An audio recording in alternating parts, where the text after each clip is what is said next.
You're one of our haters who are out there watching. I want to warn people about hypnoporn. I need to stay meta. Like, what? If Jim would shut up for a second. Oh, high fidelity. Okay, don't tell me to shut up. I'm not whining. I eat doggies. I eat doggies. Feels like a party. Stop that. It's a war. They have made it so that I cannot be celebrating July 4th.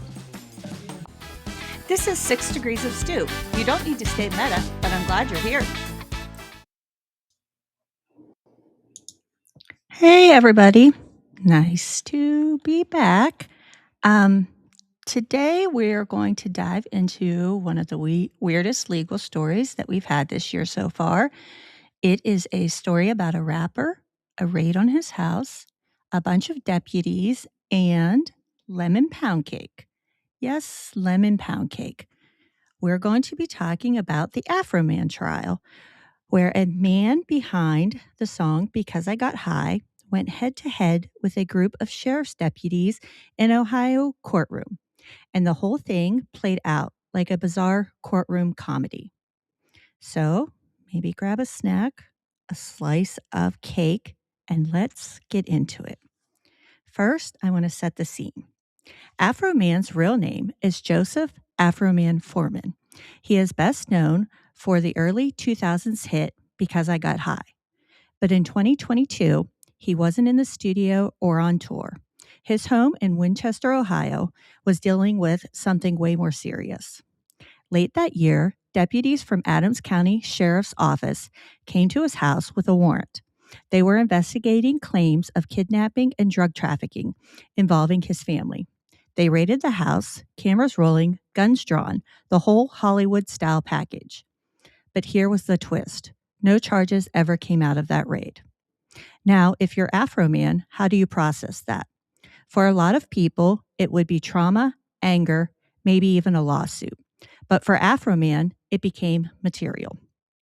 He took the footage from his home security cameras, the same footage that showed deputies bursting through his door, and turned it into satirical music videos. The most famous one is called Lemon Pound Cake, where he basically mocks the officers, weaving their images into a story full of jokes about pound cake, sex, and police misconduct. To him, it was commentary on the raid, on power, and on policing. To the deputies, it was humiliating. Fast forward to 2026, and the 7 deputies from that raid decide to sue. Their claim, defamation and invasion of privacy. They argued that Afroman's videos turned them into national punching lines, damaged their reputations, and caused them humiliation, ridicule, mental anguish, and emotional distress. On the other side, Afroman's defense hammered one main point: First Amendment. He said he was using video he had legally recorded in his own home, commenting on a raid that happened to him and his family. In legal terms, he framed it as protected speech, artistic and political commentary, not just trolling. The trial took place in Ohio, and it lasted only a few days. But those few days were wild enough to go viral on social media and turn into a full-blown meme trial. And I am going to start with one small video, and then I'm going to play some of the more comical moments from the trial and some of the more serious ones.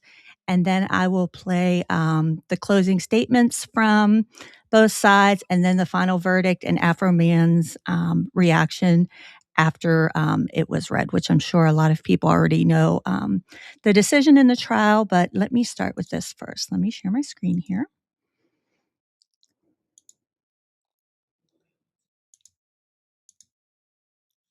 Make sure I get the right one.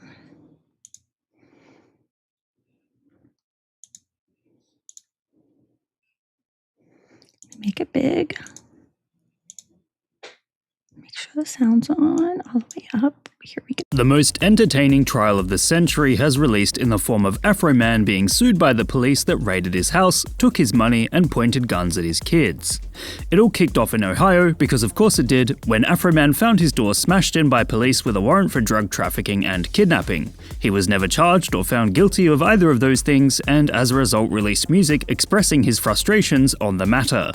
Notably, the entire thing was recorded on his home surveillance system at the time, until the police decided they didn't want anyone watching what they were doing and cut the cameras. In a bizarre turn of events, the police officers who raided his house ended up being so offended by these videos that they actually went ahead and sued Afroman, arguing that his video Lemon Pound Cake violated their rights, and as a result the artist owed them millions of dollars in damages. The resulting trial, which was recorded in full for the public to view, contains some of the funniest moments the court has ever seen. For one, the entire music video was required to be played in full, to which one of the deputies broke down and started crying, all whilst Afroman nodded along to his song whilst wearing his iconic American flag suit.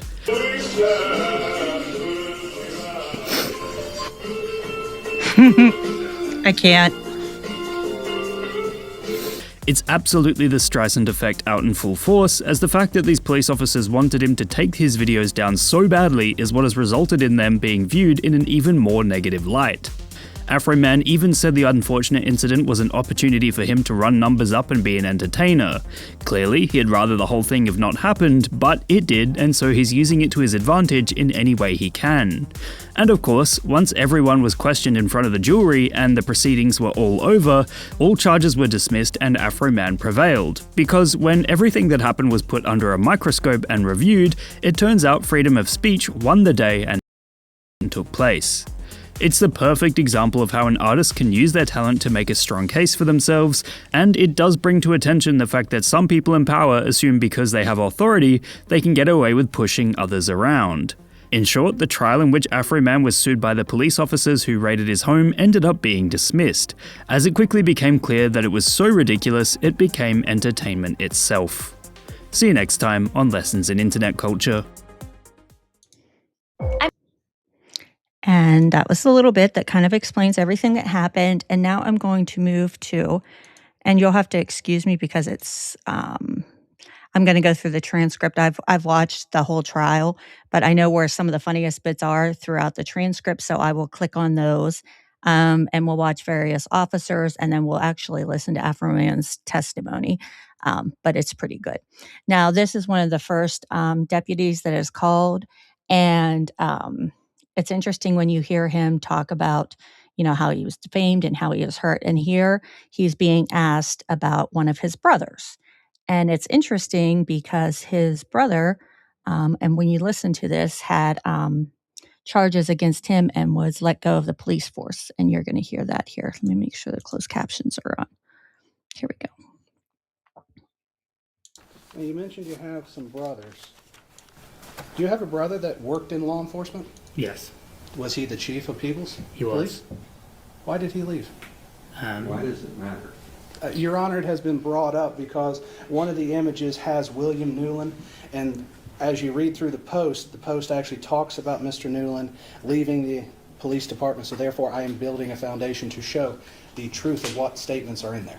Is that the reference to the plaintiff's picture you're talking about? It's a reference to one of his exhibits, yes. Give me a second, I'll tell you which exhibit. As long as it refers to that exhibit, I get where you're going, so you can keep going. Okay. I'll re-ask the question. Why did your brother leave the People's Police Department? He was charged with some kind of crime through the Adams County Prosecutor's Office. He was subsequently convicted, and he resigned or quit sometime during the process. And it is a fair statement to say it involved minor children? I really don't know anything about the investigation. You don't know anything about your brother's crime he was charged with? Just what I've seen on Jail Tracker in the past. So you're not close to your brother? I'm not, no. Okay. Are you close to your family then? Yeah, most of my family. Then why not your brother who's in law enforcement? Well, we were both in the Army at the same time, separate parts of the world. We kind of got close again, and then once this, his issues happened, we kind of just drifted apart again. So you drifted apart once he had a criminal problem? Correct. Okay. Let's talk about that. Has anybody asked you about that prior to 2022 when he was charged? No. No one asked you about your brother? I'm sorry. Like before he was charged and it came out to everybody? No. So no one asked you about your brother being charged with a crime? Yeah, after the fact. I've been asked about it. When was the first time you were asked about it then? It would have been shortly after he was charged or arrested. Okay. It was all a complete surprise to me. And that was prior to Mr. Foreman's video and post, correct? I believe so, yeah. Okay. So now you've said people have treated you differently since Mr. Foreman's post. Yes. So people come and ask you about your brother. Did they treat you differently because of that? It was just on a smaller scale. I was asked about it, and then that was it. It wasn't shared, and I wasn't put in music videos and everything else because of that reason. But your brother's criminal charge and everything was in the front page of the local newspaper, correct? Yeah. So everybody in Adams County knew that your brother was charged? Correct. Okay. And so did people treat you differently at that time? No. Not at all? No. Why didn't they treat you differently? That'd be a question for them. Okay.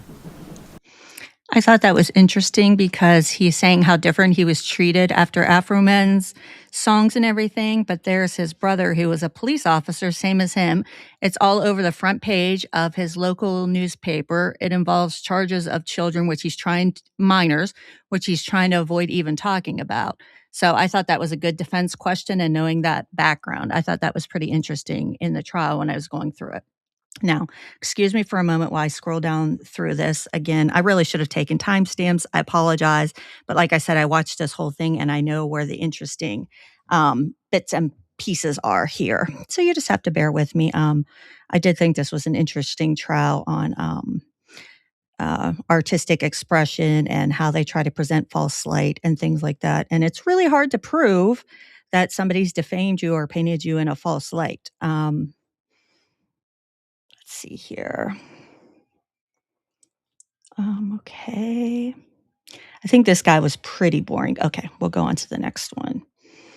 Let me see here. That's the beginning of the lawsuit. Let's go to this one. I looked a lot different. I don't pay for YouTube Premium. I started my degree in pay for enough 1986. services.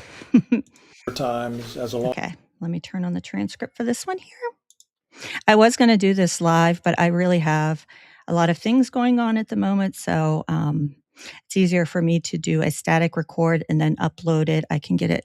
Not that I don't love chatting with everybody, but whenever I do a live, I really get into it. And then it takes, I could be here for 4 hours chatting with everybody because I love chatting with everybody. I do plan on doing some lives here once I get through a lot of stuff that's going on in my life. Okay. Okay. Let's see here.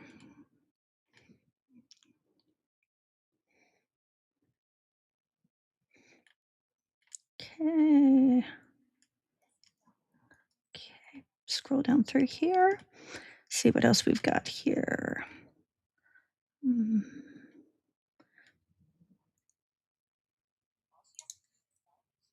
Oh, it's this lady. Okay, here we go.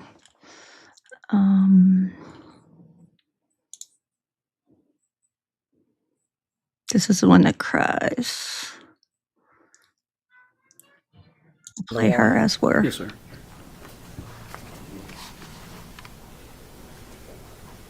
Can we blow it up just a little bit?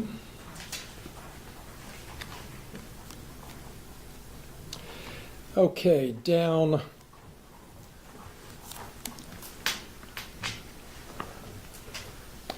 near the bottom of that first paragraph, just go down a little bit more right there. Has anybody in Adams County verified her vagina? If you haven't, you should, or she might. I do want to say something here. I think it's important to talk about. There is artistic expression and everything like that, and Afroman's entitled to say what he has said. But various people in the LGBTQIA IA plus community have said, and I just wanted to touch on that this does, veer off into transphobia and different things that he has said about this woman. But again, he has freedom of speech, and this isn't false light or anything. That he has the freedom to say what he does here. So it's the same as the other things he said about the other officers, and the things that he said about them too is really some of that stuff, crosses lines. But you have the artistic freedom to say what you want to. So I just wanted to touch on that. I'll whoop out something bigger than yours. If this lady is your friend, I wouldn't leave her alone in my house. Or I'll put it this way, if you leave and your video system is messed up, etc., etc. And then down below a little further, my name for this particular officer is Lieutenant Mona Lickumlow Lisa.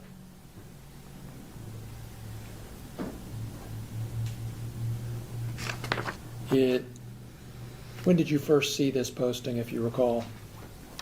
Shortly after the warrant. That was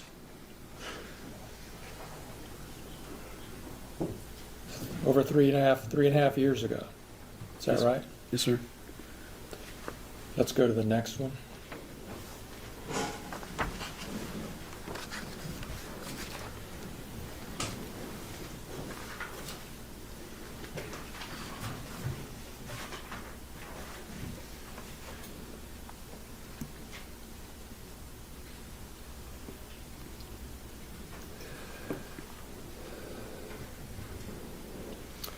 And you see here at 22. Same, yes. Same one, all right. Lieutenant Lickumlow Lisa ate my ex-wife just like pizza. Is that what you understood that to say? Yes, sir. Let's go to the next one.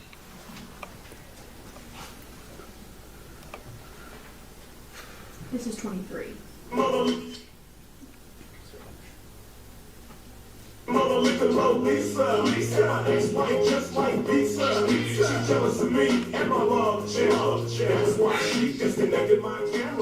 That's the same thing on a different platform. Do you know what? Can you tell what platform that is? Search YouTube. And the other one was Instagram. But let's don't play it. Just pull it up. See if we can. Number 22. It's number YouTube. 22. Yeah. There's YouTube. Is that 22 again. That's YouTube. Yes. I'm just trying to figure out which two platforms. Were they both the same? I cannot platform? believe that they were playing Afroman songs in Do you want me to fucking do the courtroom. next? They actually Both play of those Lemon are Pound both Cake. YouTube. We'll get there. Oh, okay. And then there's more exhibits of this. Yes, I don't know why we had two of the same one, but I'm sorry. Let's go. You can Can turn. we stop here? So, for the record, are we saying that Exhibit 22 and Exhibit 23 are duplicates? They are not duplicates. They are postings of the same video. One was posted on October 4th, 2022. One was posted on October 23rd, 2022. They were posted on his YouTube account on two separate occasions. One is like that. Can we clear that Thank up you. for the record, Your Honor? I think we just did. I don't know Thank you which one was posted when. No, I get it. Yeah. You're thinking like I'm thinking. Go ahead. In my first startup, I was so broke, I couldn't pay attention. I maxed out my credit cards, borrowed from friends, and... Thank you. Go ahead. Thank you.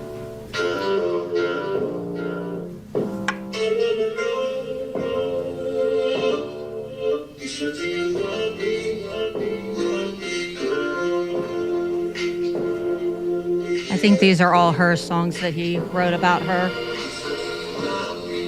This is Lisa's song.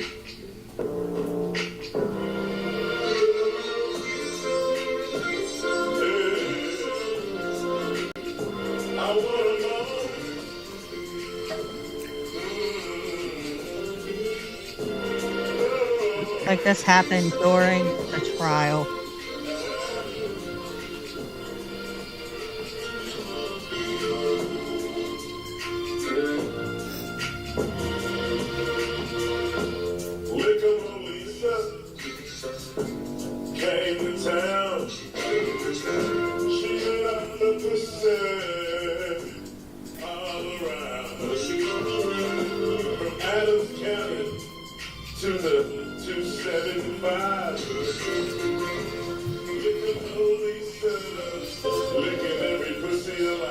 Oh my gosh, Afroman, too much.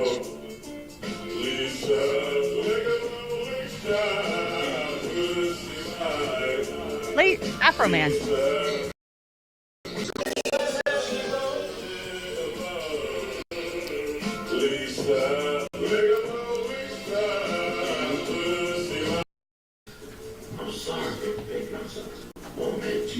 I skipped that. You can go watch the video. Your own. Whew.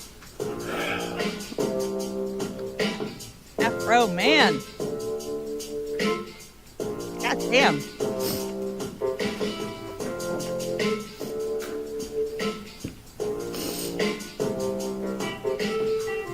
He has all of his videos. They're ranking up. I'll put them in my show note, my Patreon, where I put all the sources and videos and whatnot.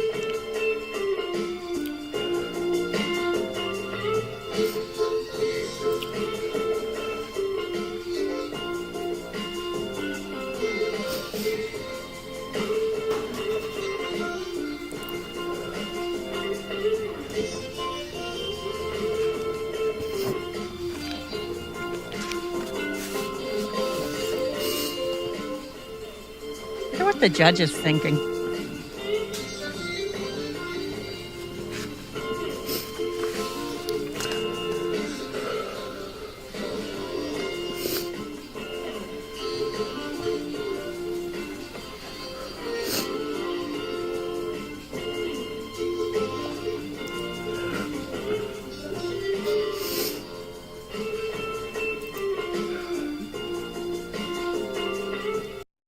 I'll give you 15 minutes tomorrow to start. Okay, that's it for this one. I just wanted to Still show under this woman, duress. and You're directed not to coach her this is testimony.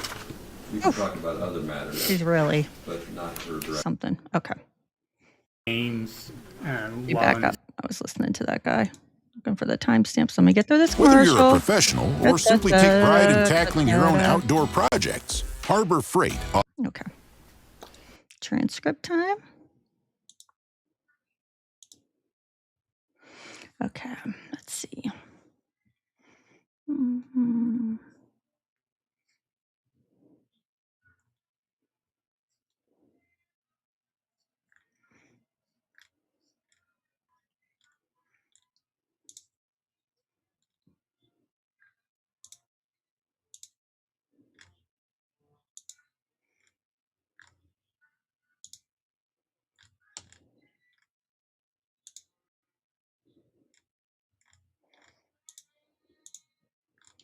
Pouring.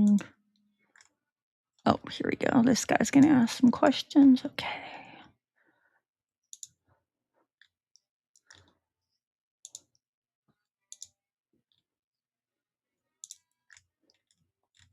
Wait until we get to somebody.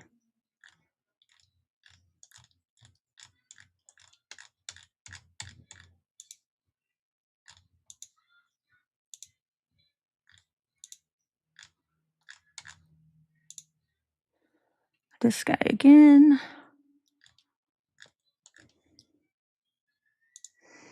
We're talking about the money in discovery because Afroman claims $400 was stolen. It was never showed up again.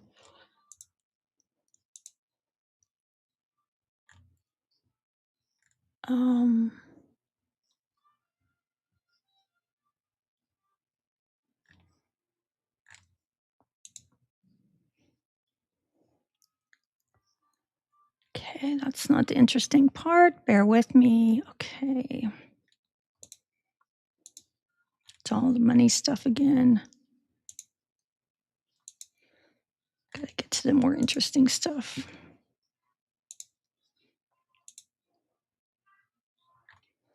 This guy was one of the most boring ones to testify.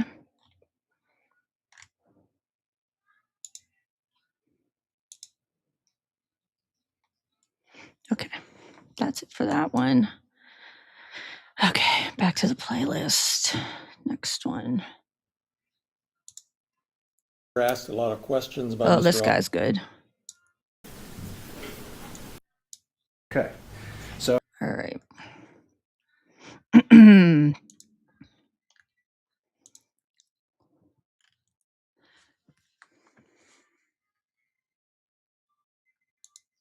Okay, here we go.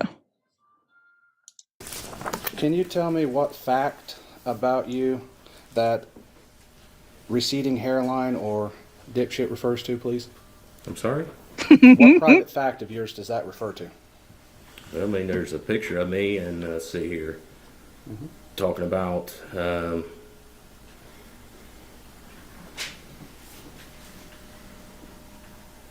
see, I wouldn't trust him with methamphetamine crack ass alone in my house.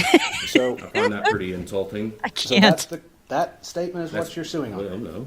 I told you this is one of many. Well, and that's why we're trying to You find. keep trying to make it singular. I'm telling you it's not singular, it's plural. Okay, and so one of them is dipshit, one is receding hairline, Yep. and the other is meth heads. Yes. Is there any more? Well, when he's sitting there making accusations against the organization that I, at that time, was working for, destroying community trust, all based off of a lie, that's what ultimately stopped. And that's community trust in the Adams County Sheriff's Department, correct? This is so absurd. Yes.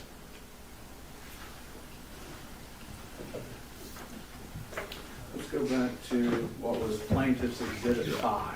Okay. I unfortunately don't do technology very well. But this was Plaintiff's Exhibit 5. You said this was referring to you. Where's your picture in this? I said, you asked me earlier. Where's your picture? No, no. You asked me earlier. Your Honor, I'd ask the witness to answer the question. Okay. You can clarify that there's read. Okay. Okay. Is your picture in this post? No. Is that a picture of your father? Yes. So this actually pertains more to your father than you? Correct. I'd like to look at what was Plaintiff's Exhibit A. Can you turn a little bit? Well, here, help me then. Just turn it slightly. There, right. Yep. Perfect. Okay. Okay. So there's no Plaintiff's Exhibit A. Oh, sorry, Plaintiff's Exhibit 1. Thank you. So this would have been Plaintiff's Exhibit 1. It says, in court early. Were you at that hearing? No. So this is a post about a legitimate hearing that we have in this case. Right. But you weren't present there. No. No, sir. Do you know if your attorney was present? I don't know. This kind of goes without saying, you're not a judge. Nope. You're not. Exhibit number? Oh, are you not? Thank you. This would be Plaintiff's Exhibit number 6, the one about Roy Gabbard. You're not a judge? Nope. You're not Roy Gabbard? Nope. And other than this referring to the Adams County Sheriff's Department, somewhere towards the end, that is the only thing in it that you believe is the claim? I'm sorry. It kicked on right when you were talking. I couldn't hear you. The AC Let's kicked on. strike the question. Okay. I'm sorry. Poor timing.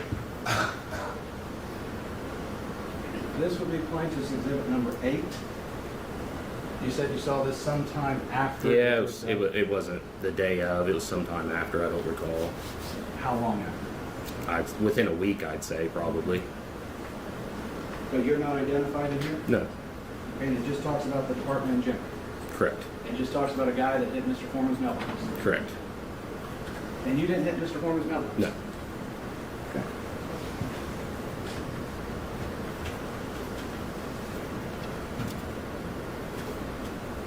Were you ever disciplined because of what happened in the raid? No. Were you ever disciplined for anything Mr. Foreman said? No.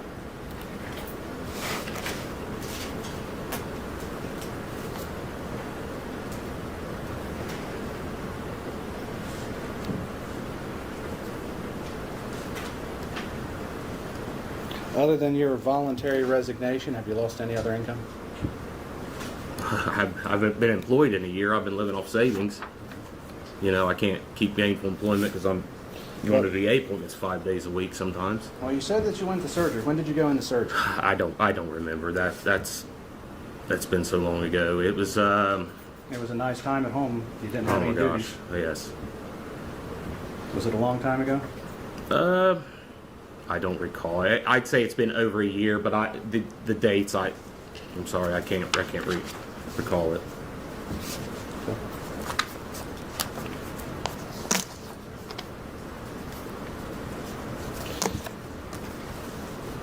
So. Okay, we're going to is skip the ahead here. allegation- Oh, gosh.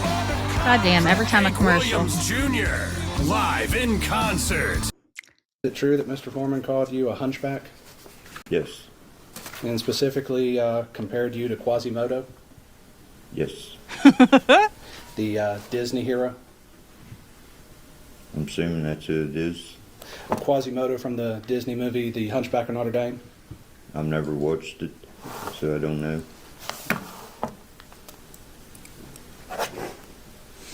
So you would agree that when a person says that someone's a crooked defense attorney, they're not meaning that I'm like a vine, they're meaning that as a opinion, correct? Correct.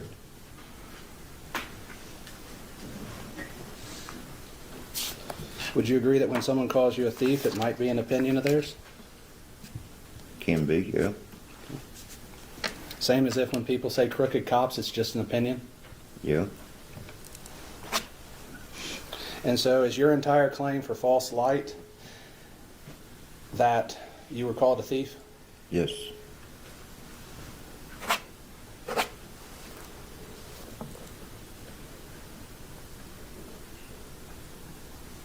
And you would agree that Mr. Foreman is an artist subject to exaggeration? I guess so, yeah.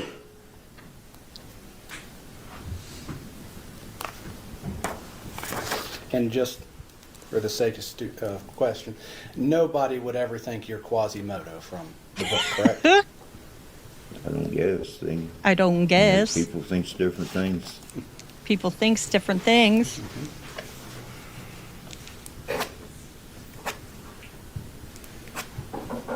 Have you ever taken a chance to talk with the local newspaper, the People's Defender or Informer, to tell them your side of the story? No. So how long before you filed the lawsuit through your attorney did you send the cease and desist letter to Mr. Foreman? It was whenever he sent it. When my attorney sent it to him. So you never sent a cease and desist letter before the lawsuit was filed? No.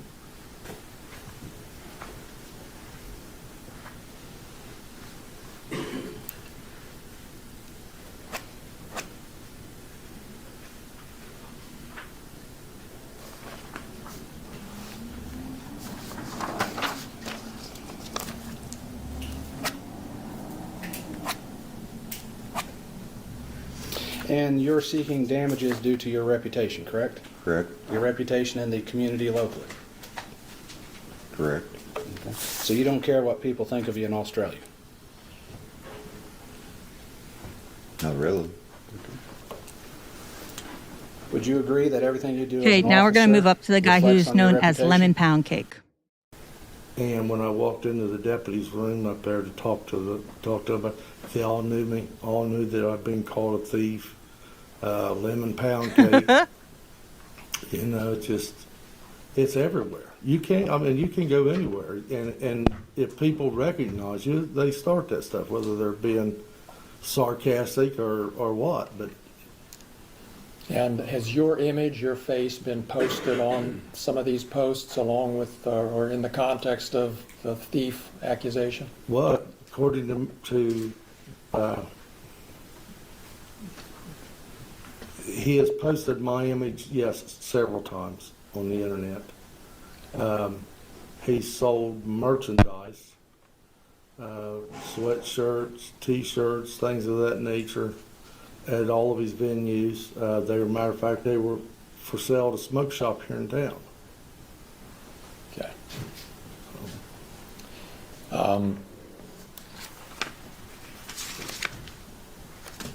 Those are all of my questions. Thank you. Thank you. So do you mind if I call you Sean or Sean Cooley during this time? Whatever you'd like.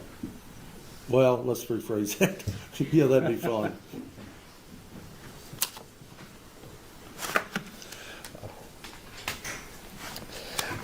I like to pick right up with this visit to the Pennsylvania border. You said they knew you as Lemon Pound Cake. Yeah, that was what they referred to me as, a person. And they asked you for your autograph, correct? One of them did, yes. Oh my goodness. And so, Mr. Cooley, sorry, Sean, you were called Officer Pound Cake by Mr. Foreman? Multiple times. You were received hundreds of pound cakes at work. from different people. Sounds like a good problem to me. And the context of that name comes from a music video that Mr. Foreman created, correct? I don't know where he got it at, but you'd have to ask him that question. Tax Act offers an accuracy guarantee, so you don't have to worry about your taxes. Well, I'm going to play what's marked Defense Exhibit B. I'd like you to watch this. Okay. Oh, you guys aren't playing this? This is my favorite song. I love Lemon Pound Cake. It's so catchy.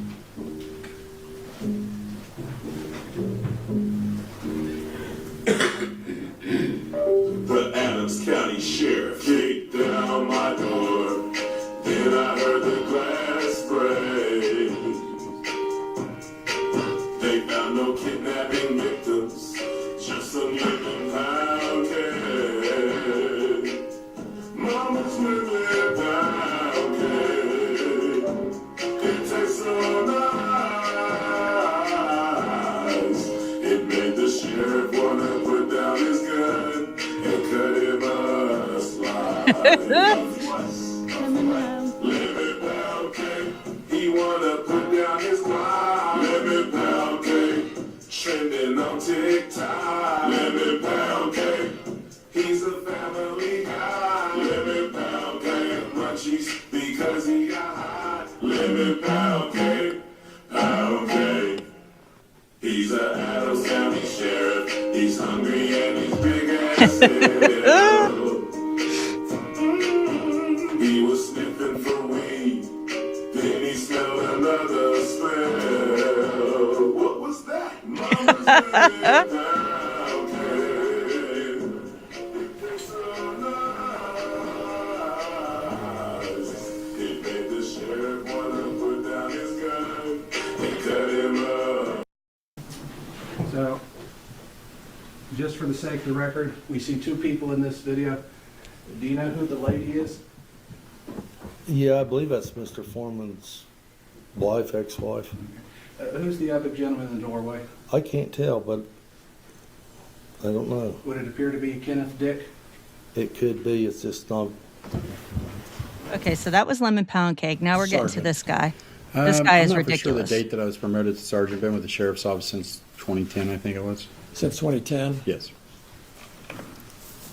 How long have you lived in Adams County? my entire life. You went to school here? Yes, Do you have family here? yes, I do. You have a wife and children? I have a wife, 4 daughters, and 2 little boys, or 2 sons. So 6 kids altogether. Yes, Are all of those your own kids? we are a little bit of a mixed bag. I have 3 biological kids and 3 children that I adopted through foster care. Yes. What are the ages of your children? My little boy, who's biological, is 10 years old. My next daughter is 14 years old, who is adopted, and I have a 17-year-old that's adopted, an 18-year-old that's adopted. My 22-year-old son is biologically mine, and my oldest daughter, who's 26, is mine. They're all mine, but biological and otherwise. Yeah. And I've had the girls since my... Okay, now I'm going to move ahead a little bit in this because of the way this officer responds. And he sees a post and he says that his daughter comes home and is aware of this post that she sees and she was getting messed with at school. But why this becomes absurd is how this proceeds whenever the defense counsel ask him about it. So first, this is his attorneys, and then we'll get to Afroman's. How did you become aware of him? Of my personal post, I found out from my children.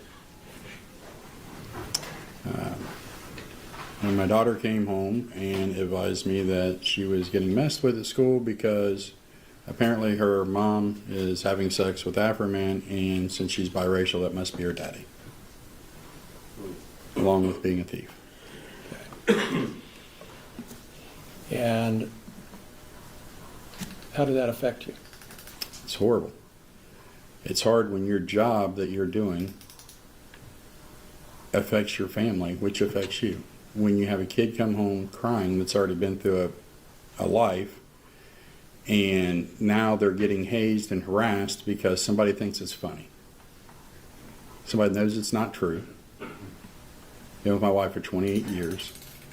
She didn't have an affair with Mr. Foreman. She didn't make my daughter with Mr. Foreman.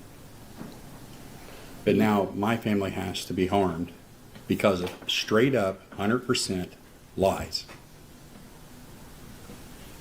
Where in the world is it okay to make something up for fun that's damaging to others when you know for sure it's an absolute lie?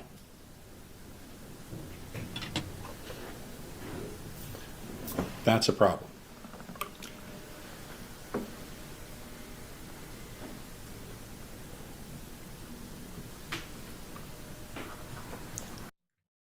I was the first one to Sorry ever about join the the commercial military in again. my family.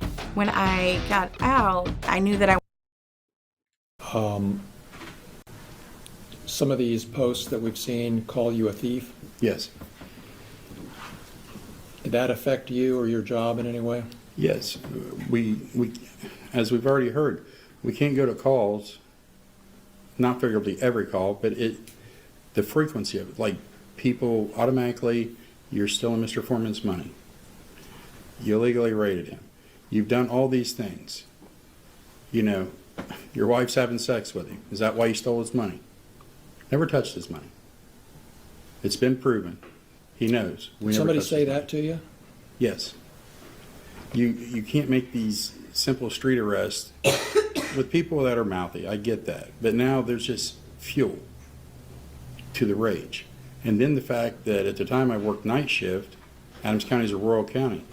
Okay, now we're going to go to Afroman's lawyer, and he's going to take him through some false light stuff, and we're going to get to the wife thing, which is the most absurd thing. Okay, here we go. So you were called a couple names by Mr. Foreman, one of those being what was it, Beetle Bailey. Yes, sir.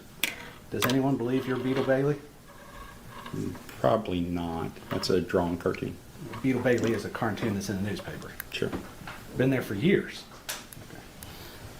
So that would be an exaggeration. Okay.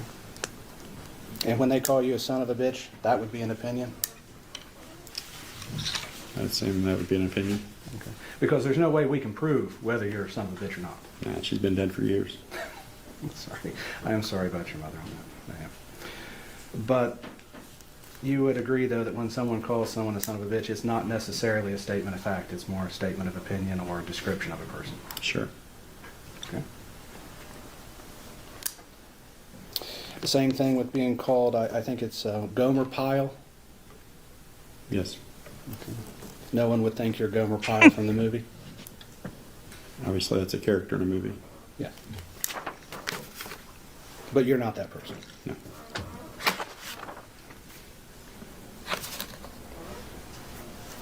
This may sound stupid, but you've been a law enforcement officer for a long time, correct? Yes.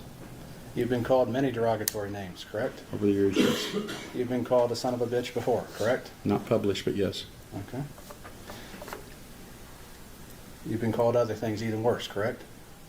I'm sure over the years I've been called many things. Okay. It would be fair to say that during those years people probably said bad things about you and your family also. You know, I honestly can't remember bad things being said to my family, Okay. but I can remember bad things being done to them. Do you believe everything you read on the internet? No. Do you believe everything you read in the newspaper? No. You probably tell your kids, don't believe everything you hear, right? Especially now.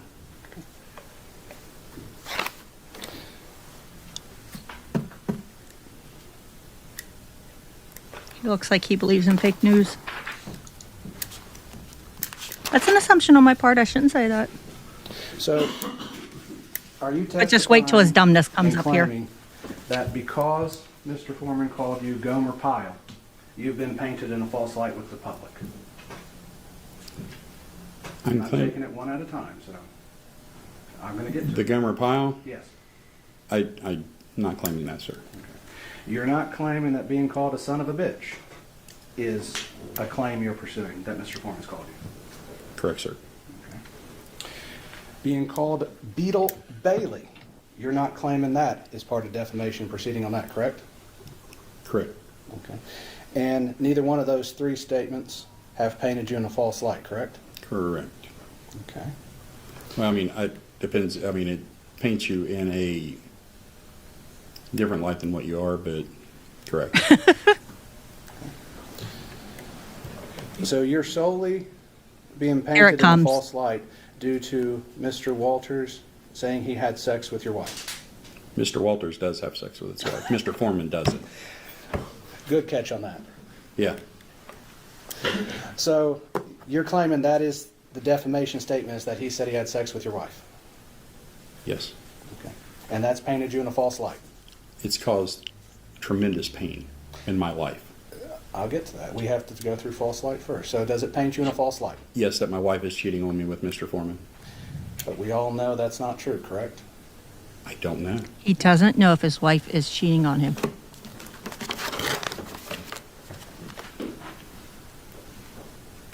Wait, you don't know if your wife's cheating on you or not? You want to go there? No, I just want to ask that question because you said we don't know. I just Been need with the that answer. woman since middle school. I know. I would hope she wouldn't. But you know what? Once somebody puts it out there for their fun and entertainment, it's out there. And it's a problem. So it's something we cannot verify the truth of?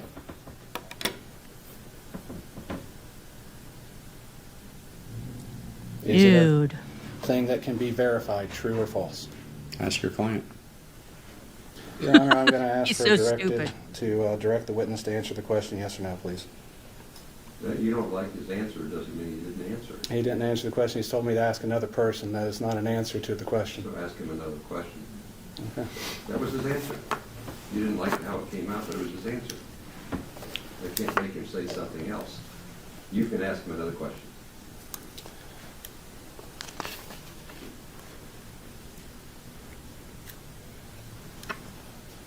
And so are you claiming that Mr. Foreman saying he had sex with your wife is a private fact about your life? My family is a private part of my life. Oh my About your God. wife. Him having an affair with my wife would definitely be a private part of my life if that was occurring. And Dude. that has affected your reputation? Yes. Okay.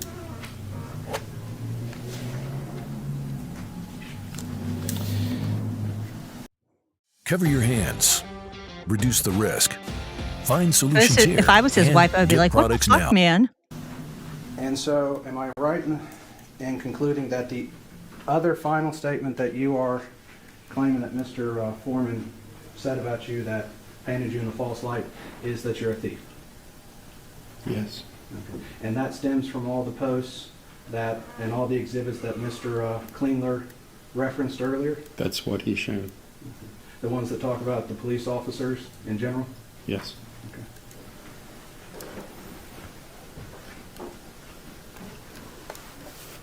Were you Okay, ever, that's it for that one. Where are we at now? Oh, Afroman's full testimony. We're going to listen to this full thing because he's Yes, but- pretty good. On cross-examination. So we will listen to Afroman's full thing. It is very important. It's only 30 minutes long, and it is good.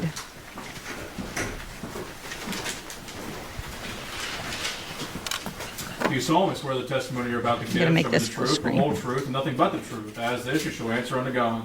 Yes. Thank you, sir. You may seat. Look at that outfit. Go ahead, Mr. Klingler. Thank you, Your Honor. For the record, would you give us your name, please? My name is Joseph Edgar Foreman. You are known under the stage name as Afroman, is that correct? Yes, sir. And you create music videos and do performances, is Yes, that sir. right? How many states of the United States have you performed in, do you think? All of them. All 50. Yes, sir. And how many countries have you performed in? I don't remember, but not all of them, but I've been to a few.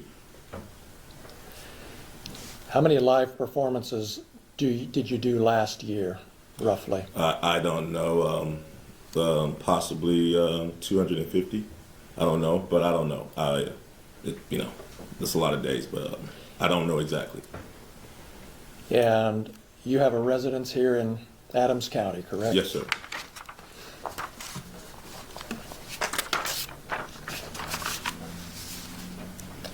You've been performing for 20 or 30 years, is that right? All my life. All my life. All right. Love my man. And is it fair to say that one of the first big hits you had was But Then I Got High? Because I got high. Because I Got High? He's like, get that right. Do you think it's accurate to say that that song has had over 300 million views on YouTube? Sounds right.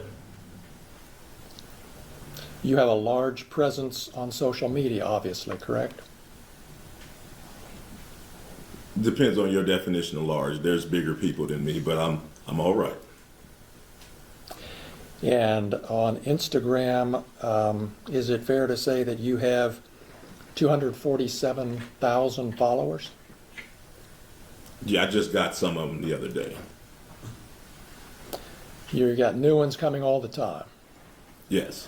Not all the time, just here lately. Because the trial's coming up? Yeah, all the publicity from the officers lawsuing me is running up my numbers. Yeah. Yeah. And on YouTube, you have almost 1 million followers, 983,000, is that right? I haven't looked. It was 977 last time I looked. And on TikTok, you have about 392,000 followers? I haven't looked at it, but that sounds kind of right. You know when you post something that a lot of people are going to see it, don't you? Yes. You're damn right they're going to see it. When this search happened back in August of 2022, Mr. Foreman, you weren't at home? No. You were driving home from Chicago? Yes. And you got an alert from a family member that the sheriffs were there searching your home, is that right? Yes. And you were able to turn on your phone and watch through your home security system what the deputies were doing for a period of time, weren't you? Yes.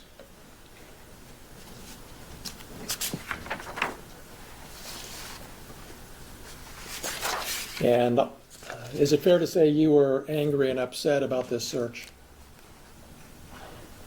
I wasn't happy.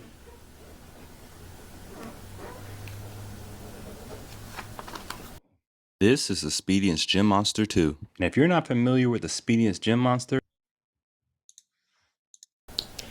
and is that why you posted the things we've seen this week, because you weren't happy?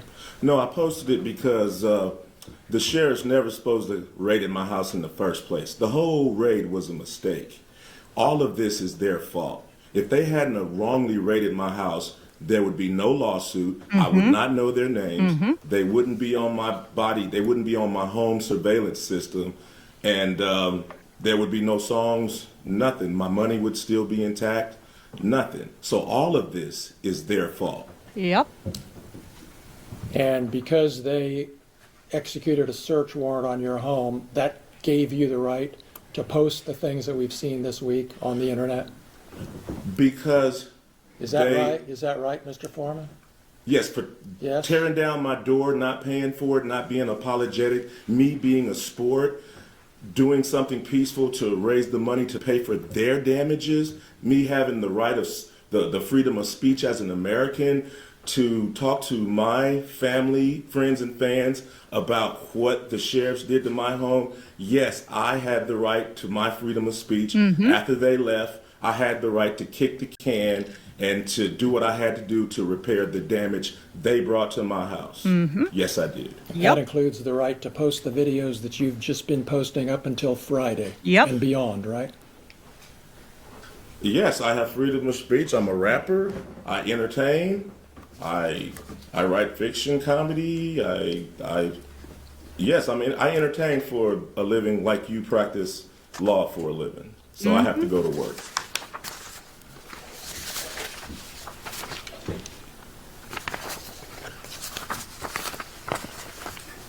The deputies left a warrant return at your house, didn't they?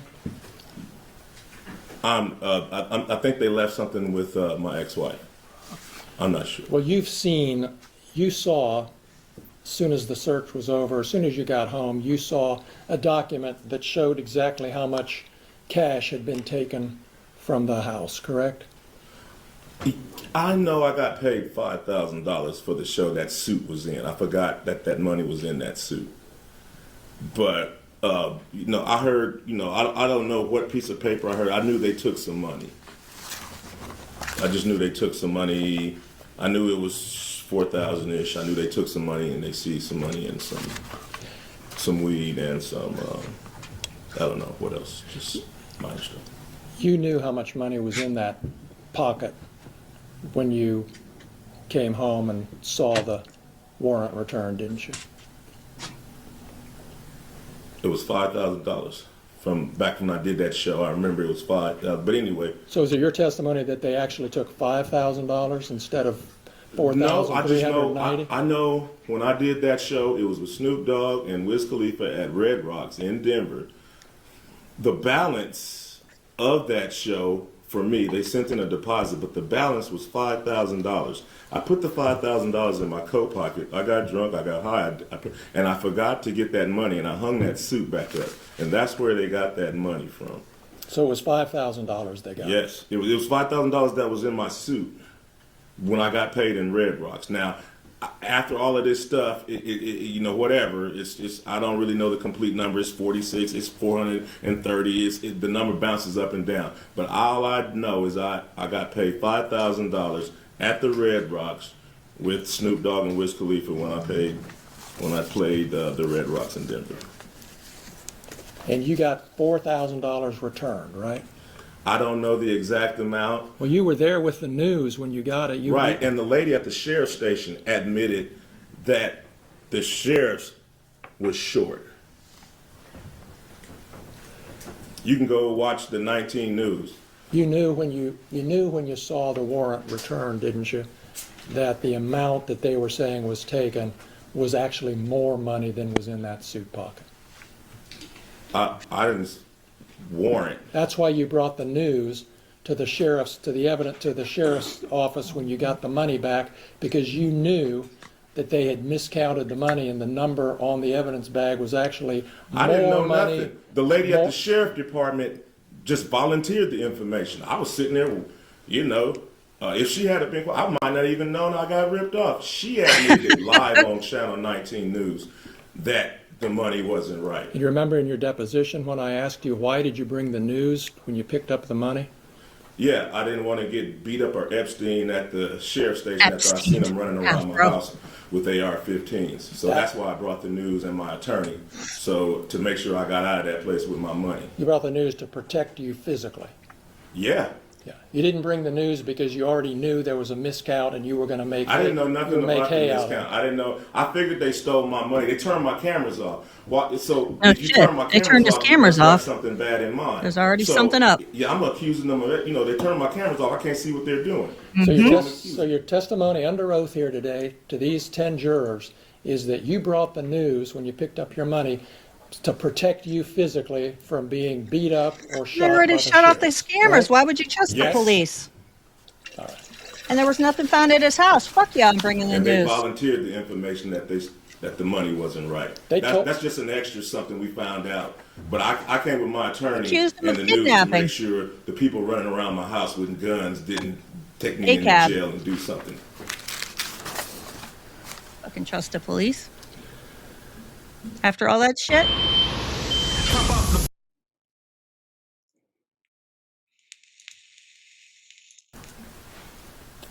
You had a safe in your home, correct? 2 of them. 2 safes. Did the sheriffs look into those safes, to your knowledge? Yes, they did. The deputies? Yes. And how did they get the combination?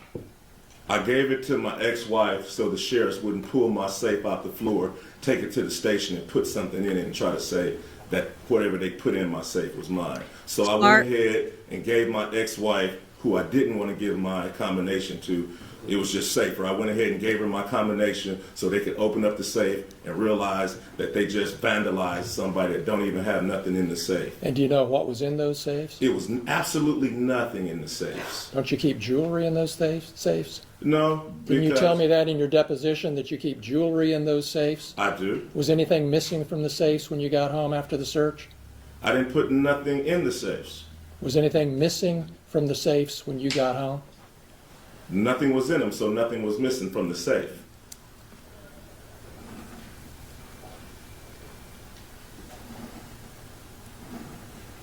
You talked to Randy Walters on the phone before you got home that evening during the search, or right afterwards, didn't you? Yes, sir. He told you that they were taking some money and some vape pens and a small amount of marijuana. He told you that? Yes, sir.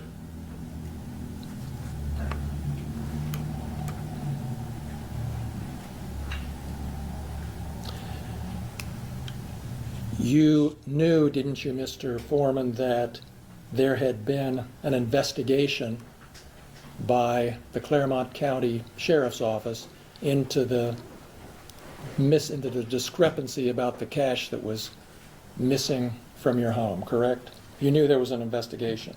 Yeah, I knew the sheriffs was investigating themselves. Uh-huh. Oh, that's how you saw it? Yep. Yes, sir. Okay. And did you ever ask for a report so you could see how bad this investigation of themselves really was? Yes, I was trying to get involved any way I can. The investigation was going on without any of my participation. Did you ask for a copy of the report? I did. I asked for everything. I was trying to be involved. I didn't. So you've seen the report? No, I have not. Okay. I just saw it a few minutes ago. Well, you had an attorney when you got the cash returned, correct? At the station? Yes. I had attorney. Yeah, my attorney was present. Did your attorney ask for a copy of this report? It wasn't in it. When I got my cash back from the station, it wasn't an investigation until we realized money was missing. Well, did you contact your attorney and say, hey, get me a copy of that report? Your Honor, I'm going to object. While Mr. Klingler wants to talk about his client's attorney-client privilege and maybe waive it, Mr. Foreman does have attorney-client privilege with his attorney at that time. Uh-huh. And we are going to assert that privilege because it's a privilege he has of right. And so far he hasn't asked anything privileged. So I appreciate the sensitivity, overrule the objection, and we'll pay attention to it. Thank you. Go ahead. Thank you, Judge. Your testimony is you never saw a copy of Detective Robinson's report until today. Yes, sir. And that's because you didn't want to see a copy of the investigation? I did want to see it. You don't know what I want. I did want to see it. You did? I wanted everything that had something to do with my money coming. And that was 3.5 years ago, correct? And you haven't seen a copy of that report that you wanted to see until this afternoon. Did I stutter? Is that right? That's right.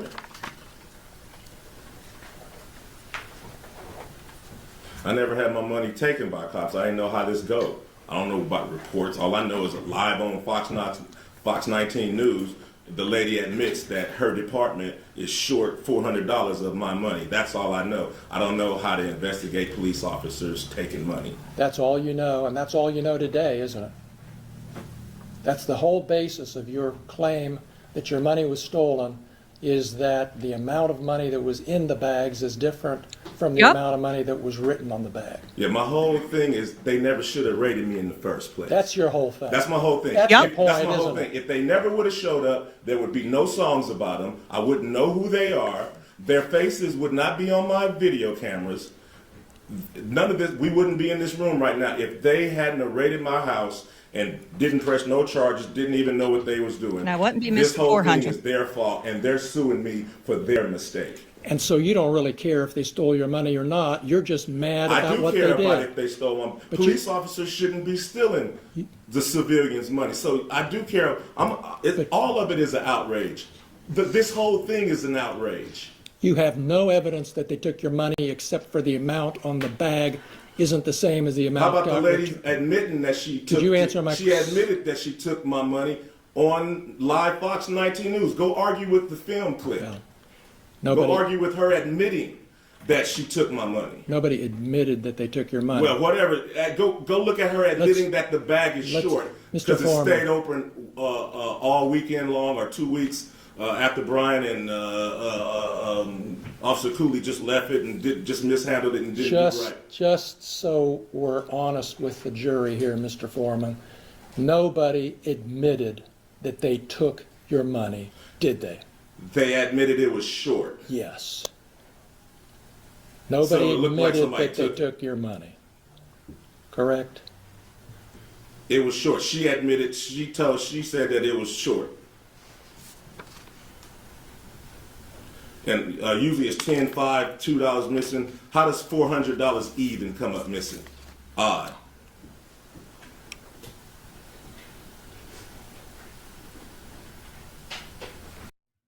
Check out Cheddar's new weekday lunch specials, starting at 8. Chicken pot pie. You posted videos about Brian Newland doing hard drugs and snitching on his friend, and you posted those based on rumors, didn't you? We can look at your deposition, but before you argue with me, but isn't that a fact that you made those allegations based on rumors you said you heard? It's a fact. William Newland is a convicted pedophile, and Brian Newland is his brother. After I zeroed in on Brian, I asked about him. Come to find out, he's a large statutory rapist that has sex with all kind of underage girls. He buys them beers and gets them drunk and all kind. That's probably the reason he had to leave the Adams County Sheriff Department, because he beats up his wife and he messed with underage girls, and he had to get out of town and go get a job in Norwood. All right. You don't want to answer my question. I do. Please ask another one. Well, let me ask this one again so I can get an answer. Do you remember in your deposition when I asked you, you have no reason to think these rumors about Brian Newland are true, do you? And you said, well, it's more entertaining if it's true, and I can make some money. Do you remember that? No, I don't. That's a however long that deposition was. You can read the deposition and it tells you what I said. Do we have a copy, another copy of that? Because I'll show it to you, and I can show you my copy. Refresh your recollection. You're going to refresh his recollection. It's Trees. You then use the Thank you, Judge.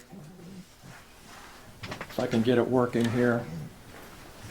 Your Honor, I would object to using the screen to refresh his recollection. That's publishing it to the jury. If he wants to refresh his recollection, he can show him it and then ask him a question, much how we would do in criminal law with a police report. So if an officer didn't remember, we wouldn't show the report. We would show it to the officer. He would refresh his memory by reading it, and then we'd re-ask the question. do it that way. Just make sure you think he reads it right. I'm just trying to get through the verbiage. Just make sure you think he reads it right. Otherwise, I have to wrestle with you about whether he read it right. Sure. So just read it. And then if we want to move it as an exhibit, you can do that. Remember your deposition being taken, Mr. Foreman, in your attorney's office on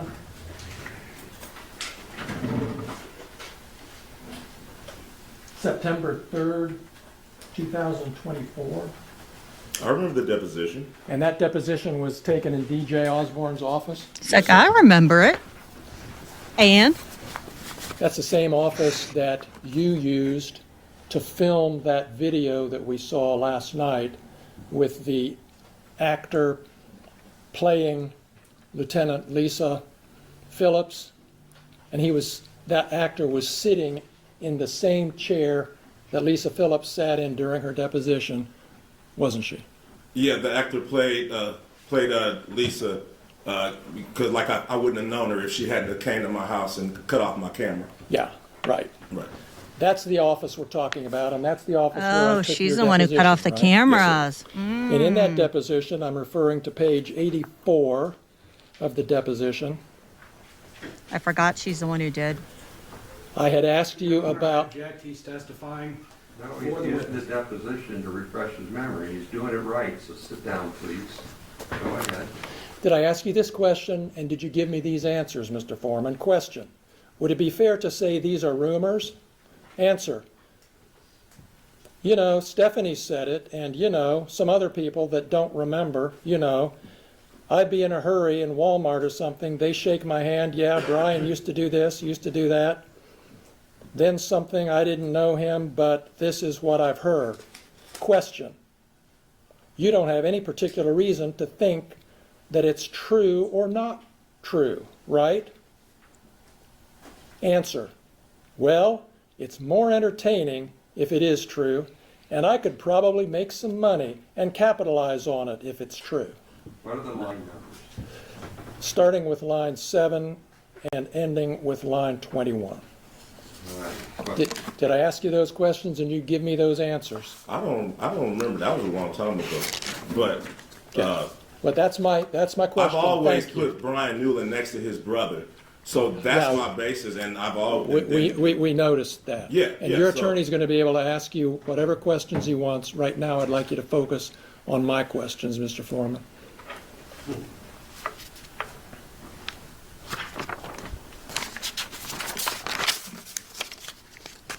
You have no evidence that Brian Newland ever molested little boys, do you? If you look at the picture, he's holding the little boy butt. It's too much for me. So if you just use your eyeballs, and then his brother's a convicted pedophile. That's your evidence for posting that pedophile stuff about little boys. I'm trying to figure out what kind of guy is kicking on my door. What kind of guy is walking around my house reading my bank statements? It's a dude that's possibly a pedophile, got a convicted pedophile brother, deputized by the sheriff, walking around possibly stealing my money. I'm just trying to figure out what's going on as I zoom in with my cameras. That's not the type of guy I don't think should be on the police force.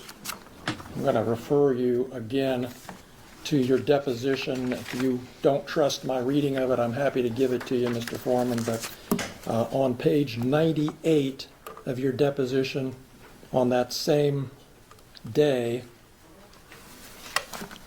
You're not going to rattle the I Afroman. started my degree in 1986. 30 years later, decided.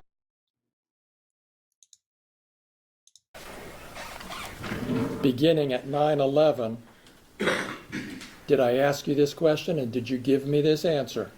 And again, the only evidence, you don't have any evidence that Brian Newland is a pedophile or plays with little boys. Answer, no, sir. Did I ask you that question? Did you give me that answer? I don't remember. What are the line numbers? Beginning with line 11, ending with line 14 on page 98.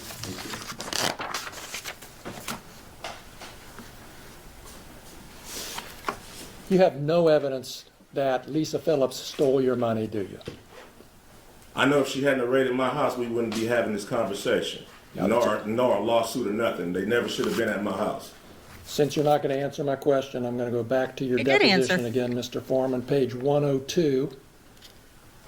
Your Honor, if I may, can I just enter a continuing objection so I don't have to object every time he does the deposition? No, it's too important, so please be specific. Thank you. So I would enter a notation of objection at this point. He is now testifying for a witness. He is no longer refreshing his recollection.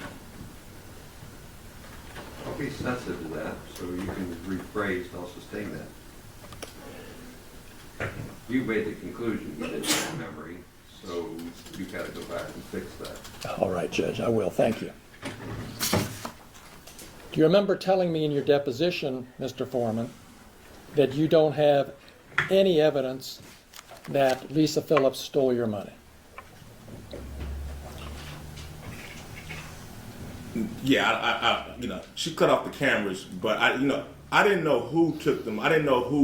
So, for all the officers was a suspect at first, because I didn't know where. After the deposition, I realized that Brian Newland was in charge of the money, and I knew where to focus everything. But at first, all the cops was a suspect, especially after they cut off my cameras, and I couldn't see what they were doing.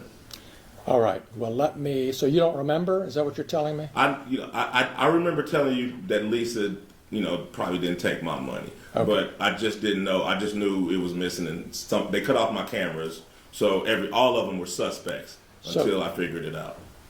So until you figured it out? Until everybody figured it out, until it was solved of where the missing money was. All right, so just to clear this up and move on, you admit that you don't have any evidence that Lisa Phillips stole your money? No.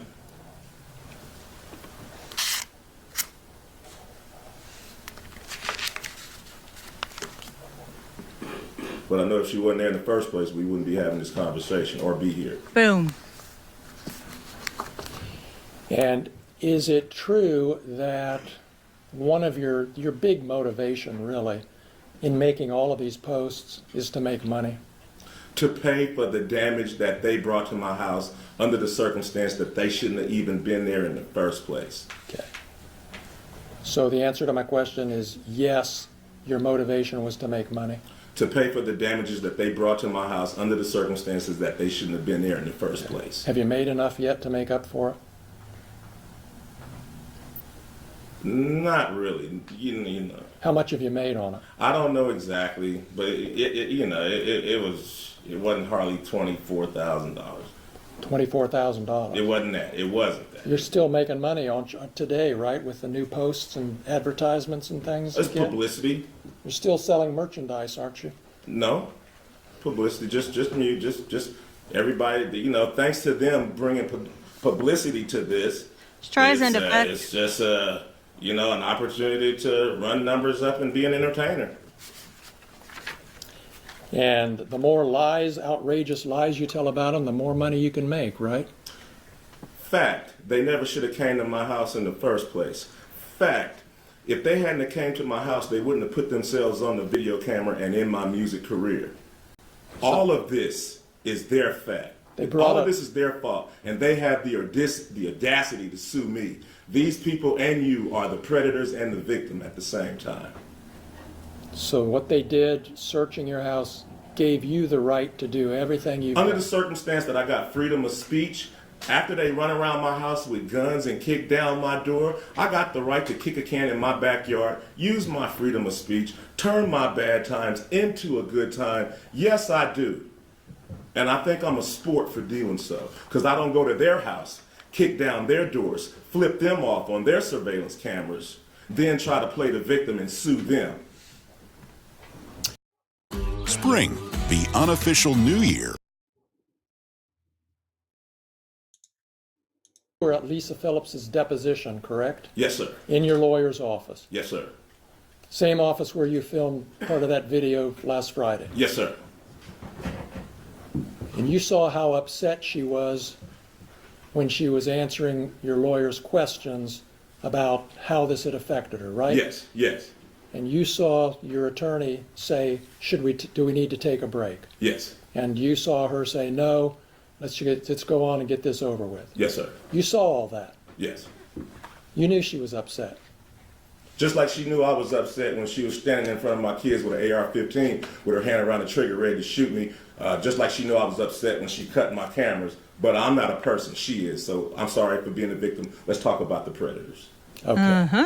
So you saw all that. You saw how upset she was. You heard the testimony about her children. You heard the testimony at the depositions about Randy Newland's daughter who came home upset. You heard all that. But you're still posting stuff about it. Yeah, because I understand it was Randy's fault and all of their fault for coming in my house in the first place. So if they hadn't came to my house, their children wouldn't be saying nothing. None of this would be going home if they did their research and did things right. So all of this is their fault. And now they want to sue me for their mistake.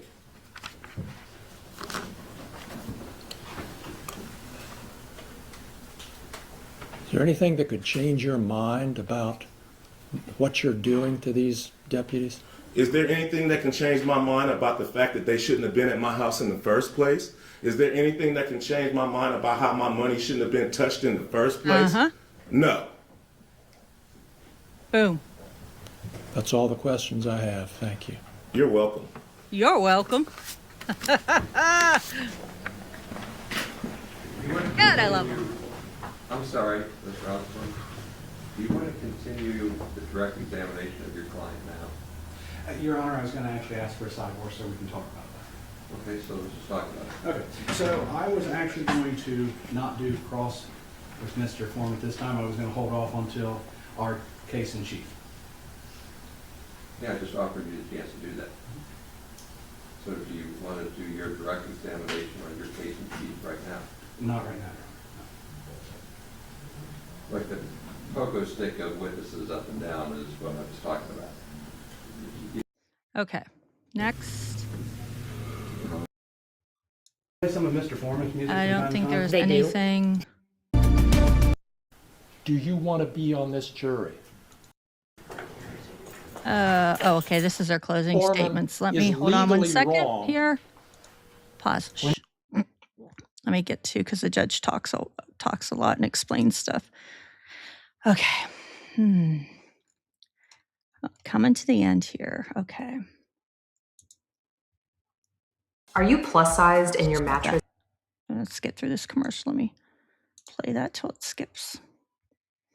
And we'll hear their closing statements and then we'll get to the, okay, 1 second. Okay.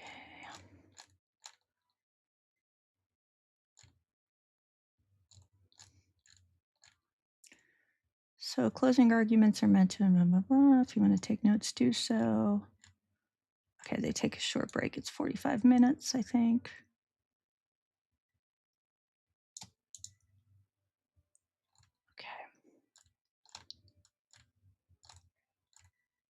Go up here for a second. A little bit more. Still. Here we go. All right. Volume back on. Closed captionings are on. All right. Closing arguments from both of them. Morning, folks. When this trial started, I told you it was about intentional lies that are designed to hurt people. It's not about freedom of speech. It's about defamation. It's about false light defamation, intentional lies designed to hurt people.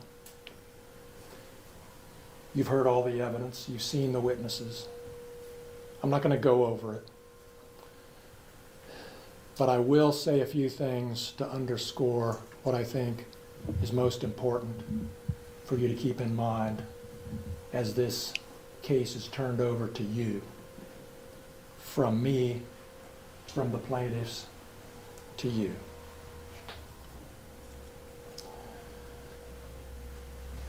Mr. Foreman perpetuated lies intentionally, repeatedly, over 3.5 years on the internet about these 7 brave deputy sheriffs who've lived in this county for years, risked their lives for this county for years, done their job, been in the community for many, many years. Mr. Foreman did it intentionally. Mr. Foreman knew that what he posted on the internet were lies. He knew there was no theft. He knew there was no sex with Randy Walters' wife. And he certainly knew all of the stuff he's repeatedly posted about Lisa Phillips up until Friday and probably later were lies too. What are we going to do about that? Mr. Foreman told you from the witness stand, there's nothing we can do to stop him. Because he has freedom of speech. He does. To lie about people intentionally. It's... During jury selection, we talked about that. And you all agreed that it's not okay to tell an intentional lie about someone that hurts them. We all agreed. And the judge is going to tell you that in the law that he gives you. So Mr. Foreman is legally wrong when he says he has free speech to tell harmful lies about people and get away with it. That's just legally wrong. Mm-mm. You also told me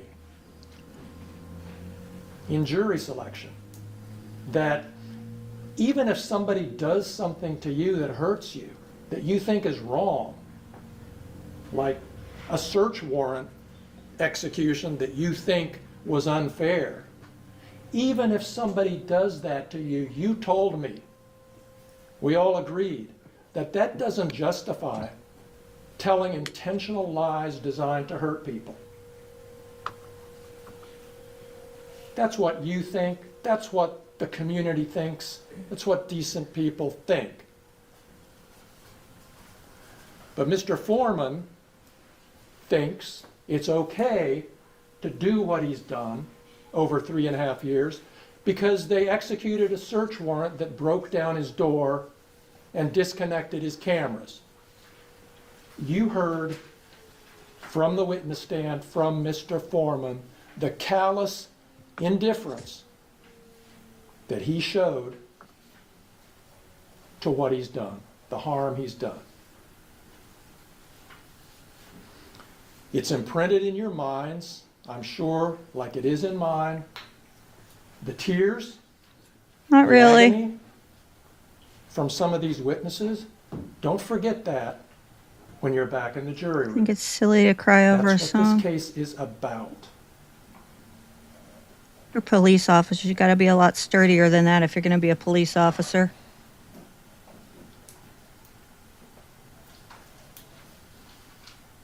Thicker skin than that. You are here because you agreed to be here. You showed up on the first day. Not everybody does. A lot of people don't respond to their summons. You did. I asked you, do you want to be on this jury? And you all said, yes, I agreed to be on this jury. You're all here now, in this place, in this courtroom, for a reason. And I believe there's a power higher than us Oh, gosh. that brought you here today. Throwing out God to do now. this job, and that you are the chosen people to do it. Oh, my gosh. Nobody else is going to do it. God chose you for this There's not gonna be jury, a another higher trial. power. There's not going to be a second Get out of chance. here with that. This is the day to decide whether Mr. Foreman gets away with what he's done and whether these plaintiffs deserve something to make up for what they've been through, and whether the community is told that what he did is unacceptable. It's not okay. From food-grade lubricants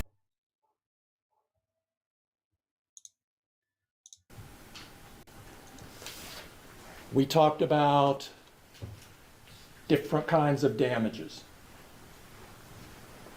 There's not going to be economic damages in this case. There's no doctor bills. There's no damaged property. There's damage to reputation. There's pain and suffering. There's public humiliation. There's everything you saw and heard from these detectives from the witness stand. And the only thing you can do as a jury to decide this case is to render a verdict of money that somehow stands in, somehow represents the harm that these deputy sheriffs have been put through over 3.5 years. That's all you can do. You can't issue an order that says stop. You can't issue an order that says, say you're sorry.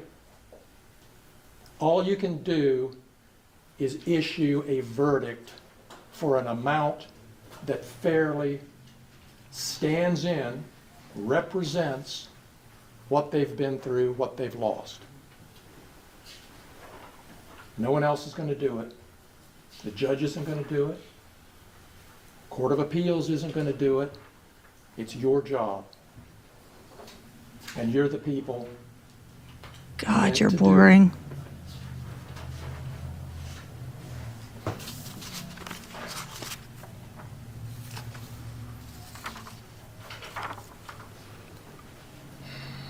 Now, I told you in jury selection, if we got to this point, I'd try to give you some ideas about how to evaluate what kind of verdict might make sense in this case. I told you then, and I'll tell you now, there's no formula. There's no easy answer, but there is an answer. And it's the answer that you folks decide among yourselves fairly represents I forgot how boring this dude the was. injuries that these I mean, not that deputies closing have statements should be suffered. spectacular, but whew. And I'll start by posing this question. Do you think that if there had been an advertisement in some newspaper that said, we will give you $2 million if you are willing to go through what Lisa Phillips has been through for the last 3.5 years? Would you take that deal? You think she would have taken that deal? Yeah, $2 million, that's a, you know, maybe I'll go through that. Of course not.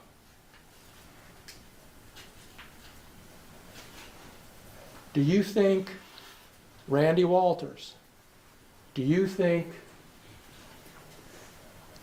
Brian Newland, do you think any of these deputies would have accepted some amount of money in order to go through, in exchange for going through what they've been through? I don't think so. And I think you know nothing is worth going through what they've been through. And, of course, he says he's not going to stop. He says nothing can stop him. Maybe something can stop him if you tell him through your verdict that he needs to stop.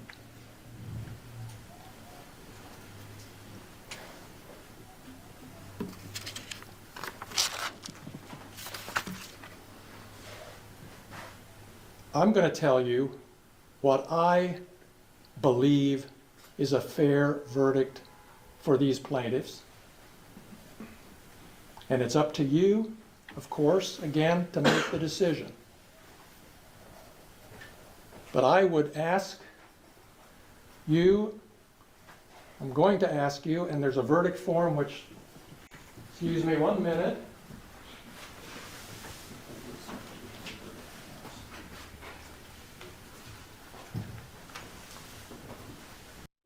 Smart founders know something most people miss. Get your domain.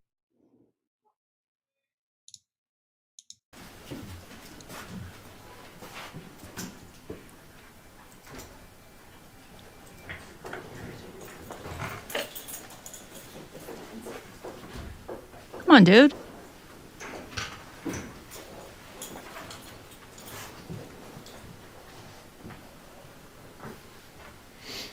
Folks, I'm going to show you these forms that you're going to be filling out, just so you're familiar with them.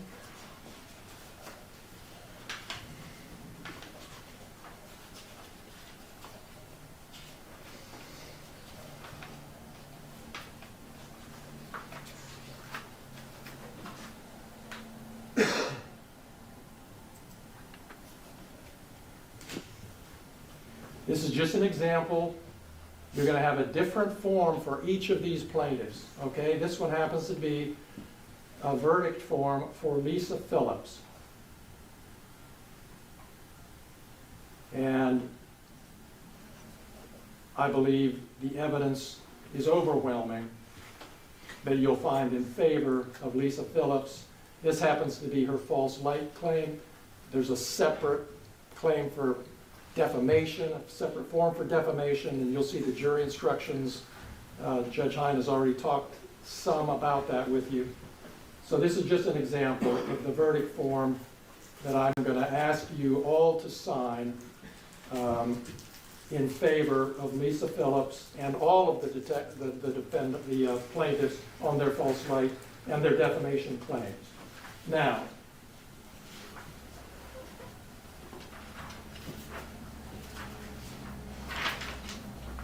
there's another form called an interrogatory, and I'm just showing you Lisa Phillips's form. And it says, we, the jury, find damages for plaintiff as follows. And then it gives a little description of the kind of damages. And there's a line for your decision, and there's signature lines for each of you to sign. For Lisa Phillips,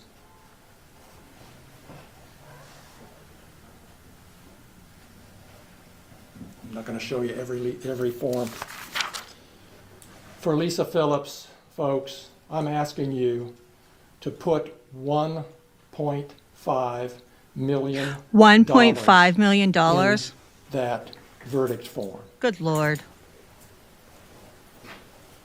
$1.5 million for Lisa Phillips from what she's been through for 3.5 years. Maybe going through for who knows how long. For It can't be Brian serious. Newland, I'm asking you to issue a verdict for $1 million for what he's been through with his family, the loss of his dream job here in Adams County. For Randy Walters, I'm asking you for a verdict of $1 million. Jeez. For what he's $1 been million? through with the allegations and vile videos about his wife. For the other 4 plaintiffs, Sean Grooms, Sean Cooley, Justin Cooley, and Mike Estep, I'm asking you for a total for all 4 of them of $400,000 divided among them however you see fit based on 400,000, 100,000 each.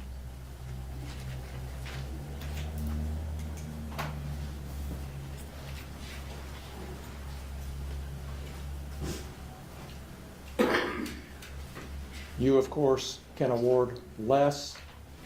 You can issue a verdict for more. That's what I'm asking you to say in your verdict form based on this testimony. Now, let me close my remarks by looking into the future here and looking at the future if there's a verdict for the plaintiffs and you award the plaintiffs a fair amount of money.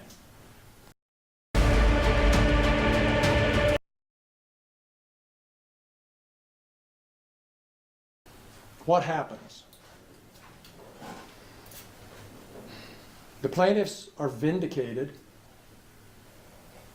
The court of public opinion out there, the press, which I know you haven't been looking at, they don't know the facts. You know the facts.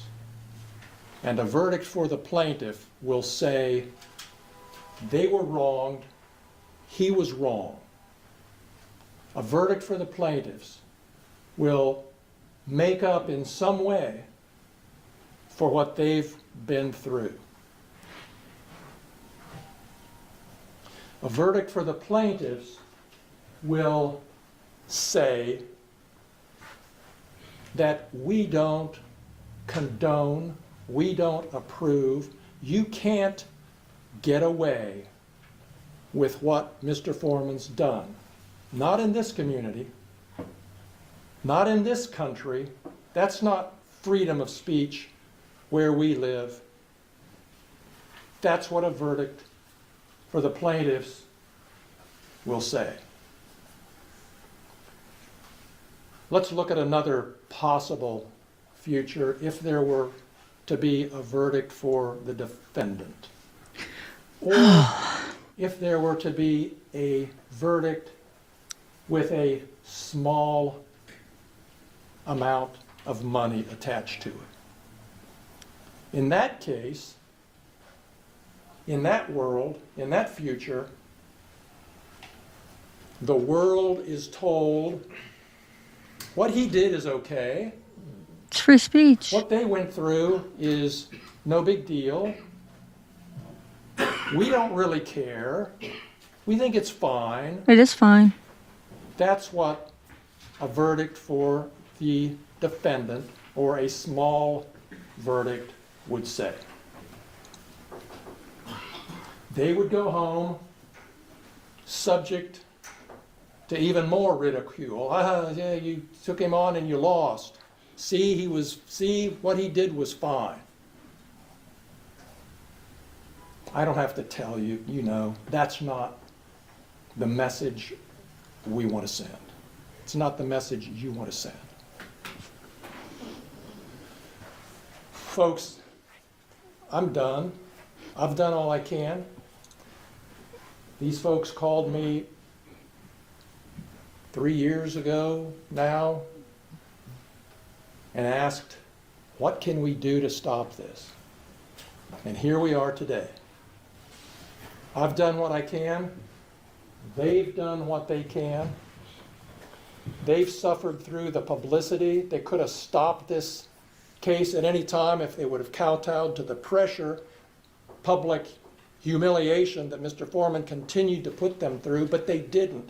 They bravely stood behind their case and their right not to be dragged through the mud with lies in the media. They've done all they can.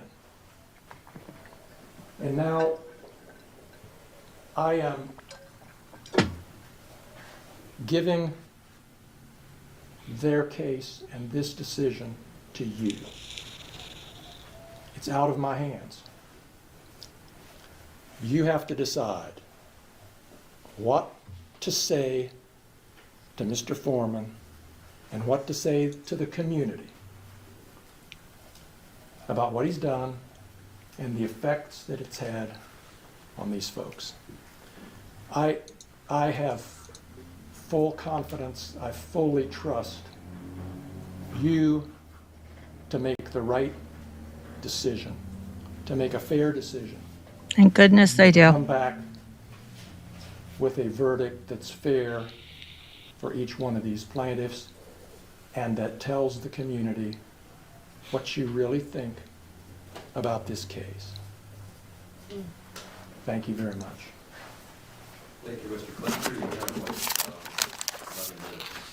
after that. Final. Go ahead, Mr. Osborne. Oh, okay. I'm gonna make sure there was no pauses in that.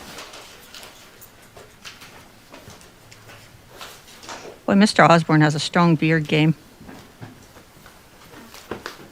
It's a big old beard.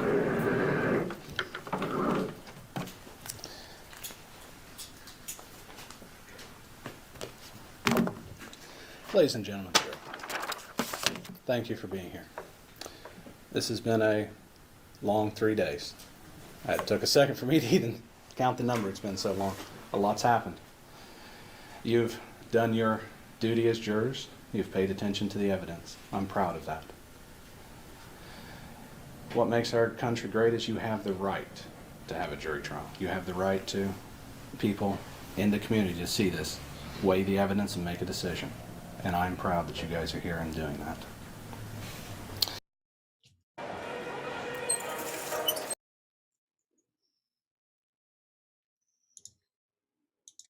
We started this time, I talked about this case was about freedom of speech. But let's talk about what it's also about. It's also about music. Not all music is tasteful. Not everybody likes all music. Yep. There's some songs I hate. I think we can find plenty of people that find songs they do not like. But Mr. Foreman, Joe, is a rapper and comedian. It's what he's done his whole life, is rap, make songs. We got to think of what rap is, because music does not exist in a vacuum. Music evolves over time. Take a look at jazz. It's evolved. At one time, it was distinct in a certain subculture, and it has now expanded. Rap is the same. Rap started out as a means for people to express social commentary, opinions through entertainment. Look at the song by NWA. Or they call it Fuck the Police. I think I said that right. It's a social commentary on what was going on in their lives. Their personal effect, the personal things happening to them, combined with entertainment, which unfortunately is exaggeration.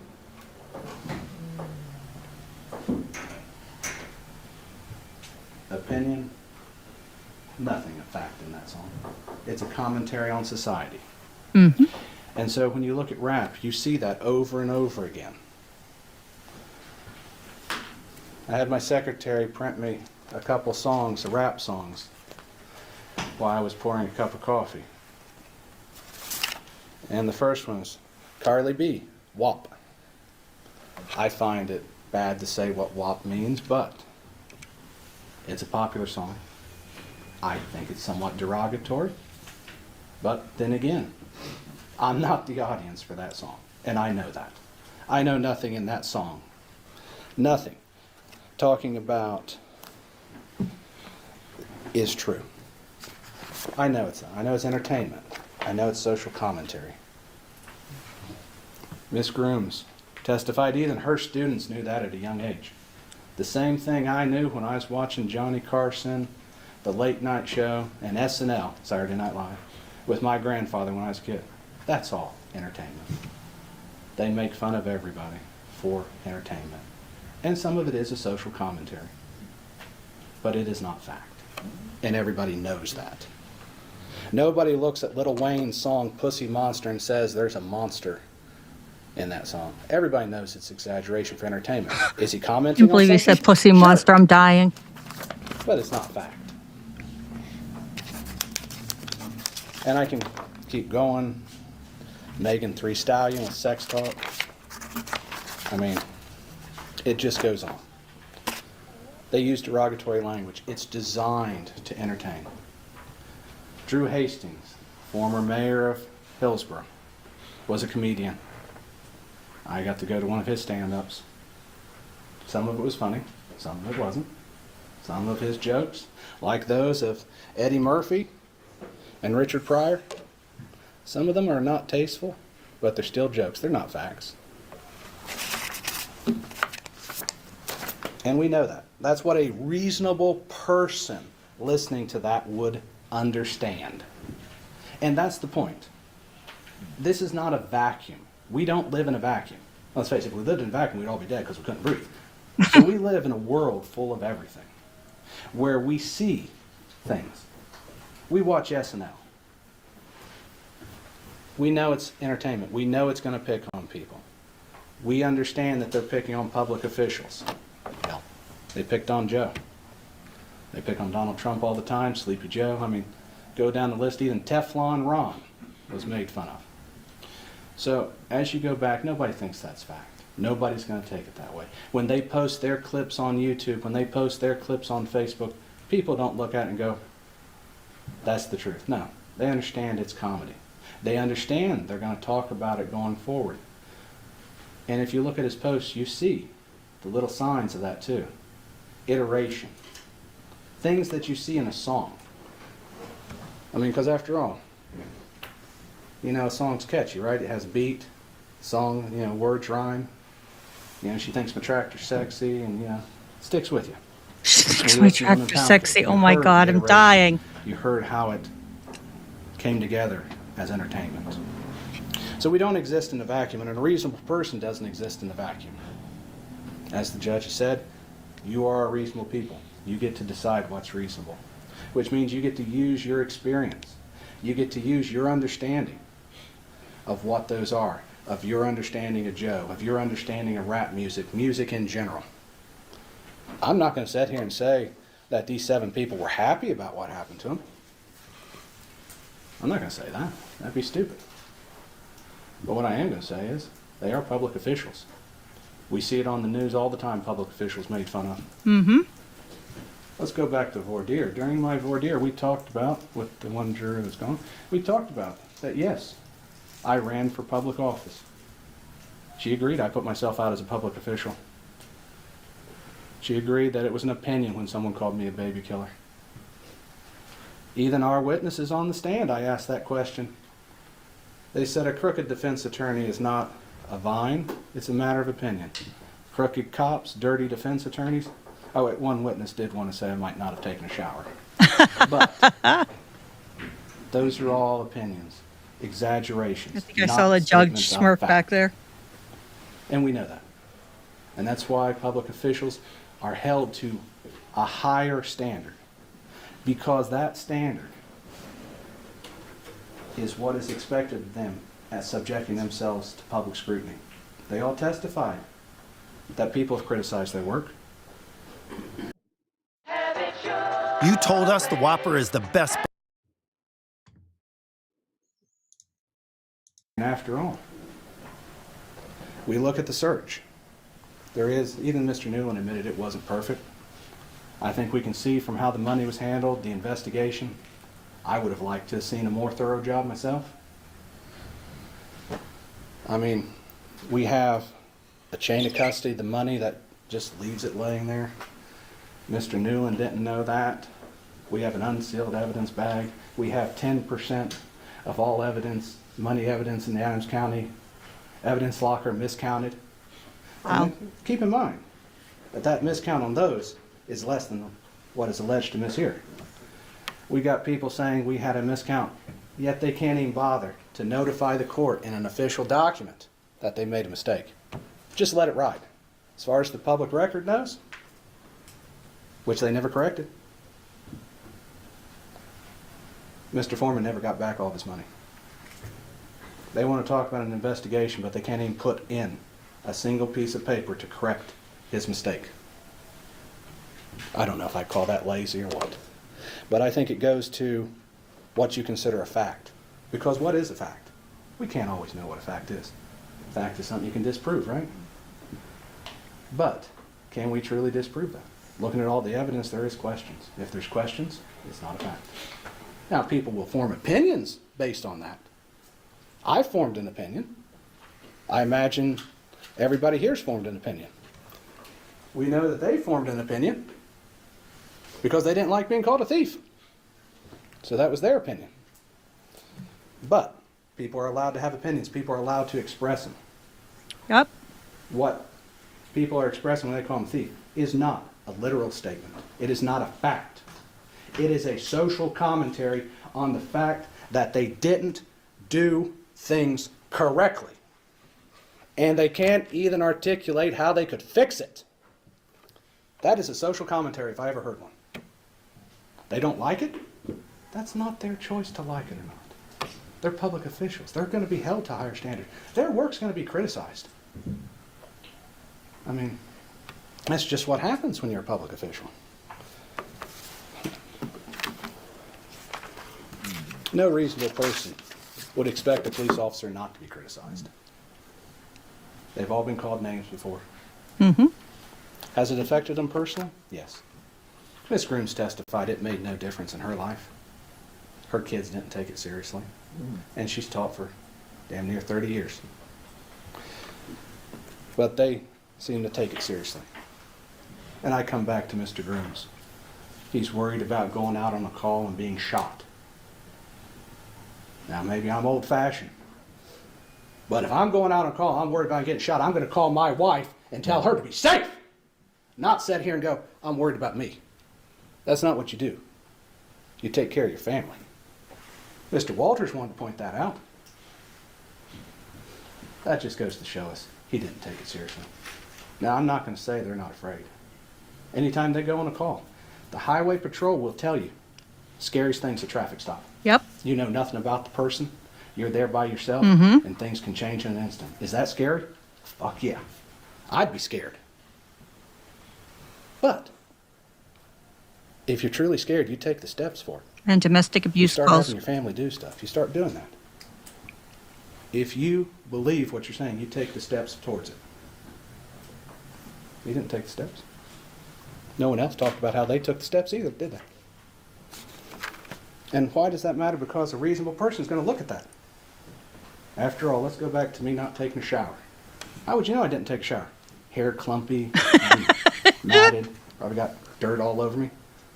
That's how you would see. That's how you would prove if that's an opinion or fact. Now, even then you might say Dave just fell in the mud. But no reasonable person would take it in the vacuum. And I want you to think about everything in context. What rap is music, how it's entertainment, how the language works on it, how jokes are made. I want you to think back to it, because that colors how you see it. I love picking on Joe. He's a good sport for it. Look at that suit. Does this look like a man who thinks that everybody's going to assume that everything he's saying is fact? Look at this suit. I like picking on Joe. That's funny. He's like a comedian. He exaggerates for the sake of entertainment. That's who he is. I'm not going to say it's tasteful to everyone, but some people do find it entertaining. I asked an important question about them. I said, do you believe everything in the newspaper? No. Do you believe everything you read on the internet? No. We all know that to be true. A reasonable person knows that. People can post opinions, social commentary, and hurtful things all over the internet. And it is just to be expected. That's why we are supposed to use our own filter, use our common sense, use our experiences in life. So while hurtful, it was not fact. It was music, entertainment. Stuff that no reasonable person would understand. Especially not a public official, because we see it on TV all the time. We see it on the internet. You see it on Facebook. Sometimes people want to turn off Facebook because there's so much political commentary and stuff. But that's expected. Do I expect everything I read is fact? I don't even think most of it's fact. I think it's everybody's opinion, and opinions are like assholes. Everybody has one and it stinks. But that doesn't mean they can't have it. That doesn't mean they can't express them, and that doesn't mean they can't make a song about it. Truth is a defense. That's why we talked about the theft. That's why we showed all that. Because I wanted you to see how the money was handled. There's a lot of confusion around it. And for that reason.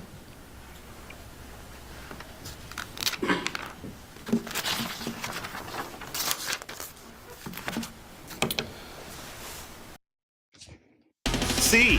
Sit in. And Before I get to another point, I want to address something that's bouncing around my head. Bob says, what does this message send if you find for Mr. Foreman? I rephrase that question a little differently. What does this message send if we find that music and social commentary, while maybe not the most tasteful thing in the world, is silenced because a public official, while hurt by it, yes, unhappy by it, yes, pissed off, yes, emotional, yes. What opinion does that sound? I mean, if you can sue people, music artists, comedians, to shut them down, that's what we're looking at here. I'm sorry they feel the way they do. But there's a certain amount that you have to take as a public official. It's part of the duties as a job. As we talked about during voir dire, as I've talked about them being called a baby killer, there's certain things you take and you move on. It's part of the job.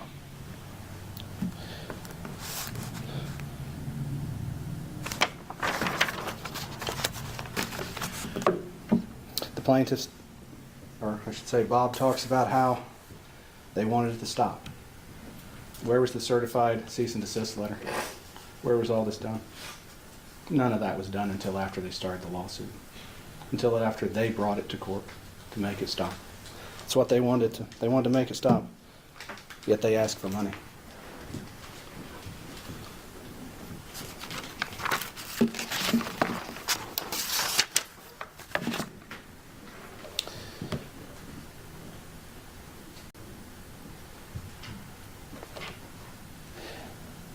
The commentary on them is nebulous at best. You can see that when you look at it. We have Beetle Bailey, Gomer Pyle, Colonel King Kong Bundy. Some of these names are not as bad as others, yes. Makes me laugh so But hard. they're all for artistic purpose. They're all for jokes. They're all for entertainment. This is not to paint them in a real life. No reasonable person would think that. Quasimodo.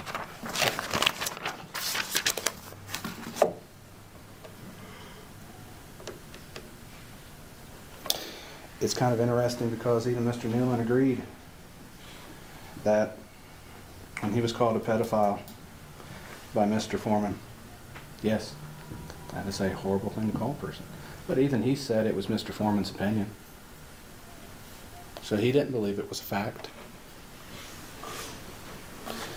If your own witness doesn't believe it's a fact, how can a reasonable person find it's a fact?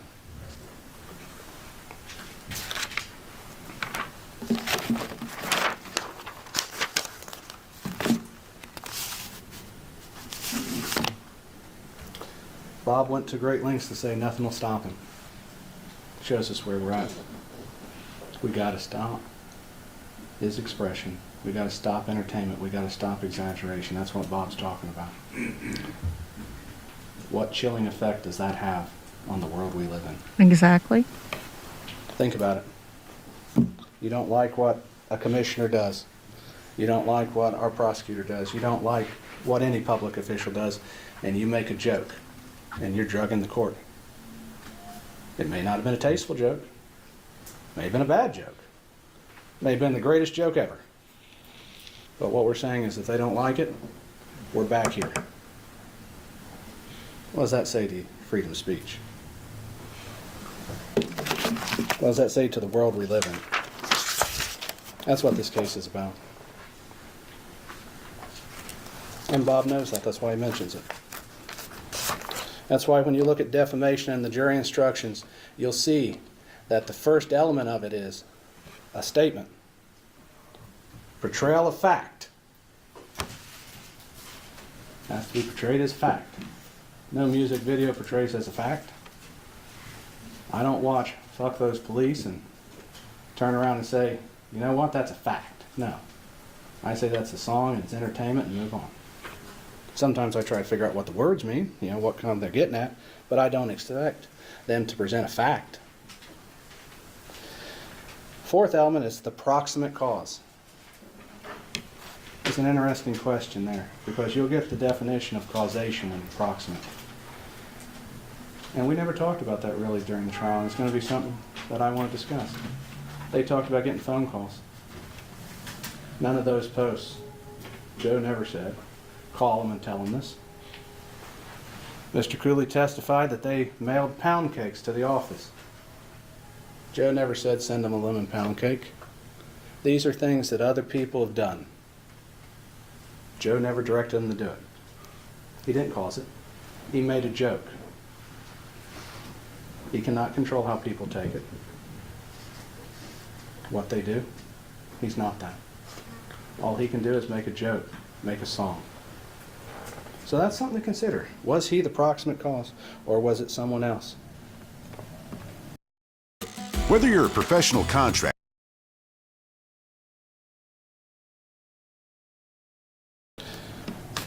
I want you to understand when they get to the question of malice, if you get that far, it has to be actual malice. Public officials, it's a higher standard. Why? Because we hold public officials to a high standard. Mm-hmm.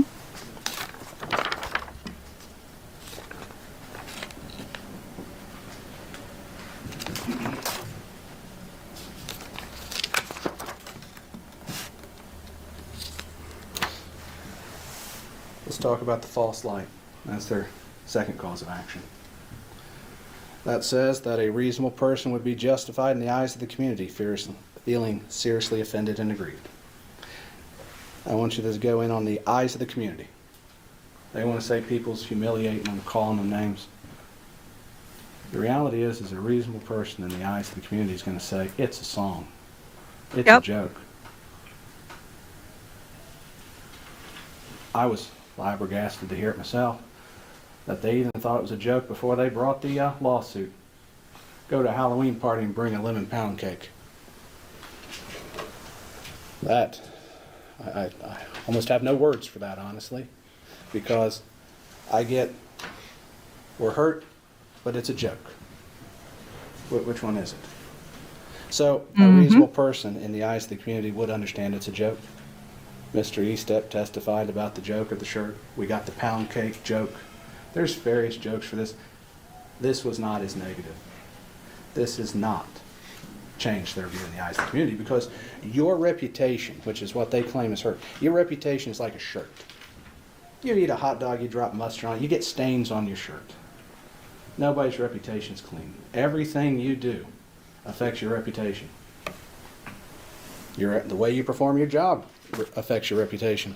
They all admitted to that on the stand because I asked that question. They all said it does. How they counted that money affects their reputation. People can form opinions based on how they did their job and criticize them on it. That's a right we have.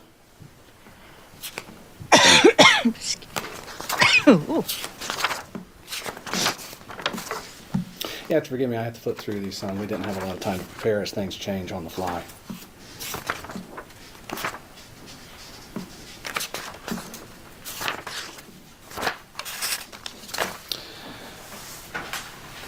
I think as you go back and deliberate, take a look at all the exhibits, analyze it in the context of music, entertainment, opinion, social commentary. It's not a fact.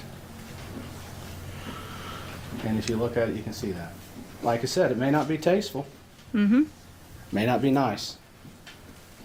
But even SNL's not nice. South Park's not nice. Nope. These things are social commentaries, jokes, entertainment. And some of them are not nice. But you don't have to like everything.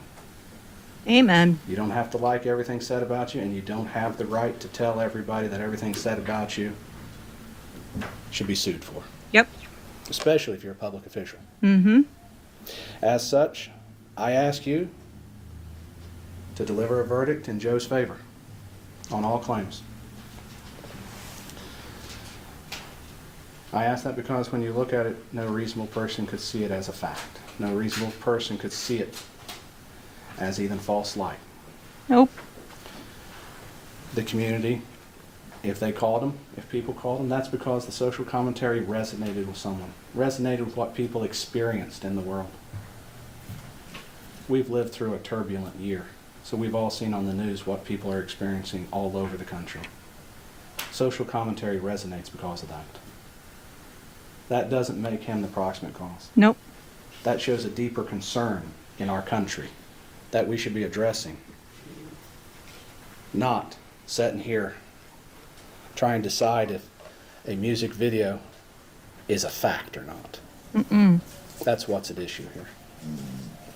And I'm confident as you go back in deliberations, you'll come to that conclusion too.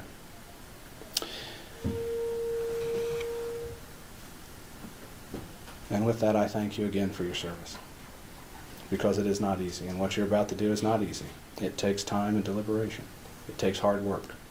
And I appreciate that you guys are willing to do it. And I reiterate again, that's what makes us a great country. Thank you very much. All right, now we'll watch the verdict. Go ahead, Mr. Playman. He has a chance to go back and rebut, but that guy's super boring. I don't want to listen to him rebut. All this will be in my sourcing, like I said. And here's the verdict here. Getting hard and getting turned on. Whoa. Not appropriate for my podcast here. Oh, that's after his verdict. Hold on. We don't want to listen to that yet. It must be at the end of here where they come back. Jory gives verdict. Okay, here we go.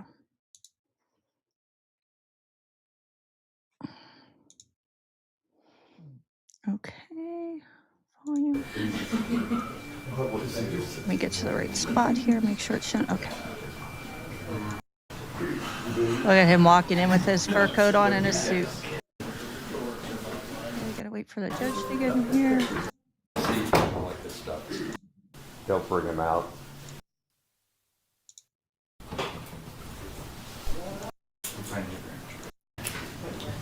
Next thing that happens, I looked at the form of the papers, essentially to see if they're properly signed. So that's the. Okay, here we go.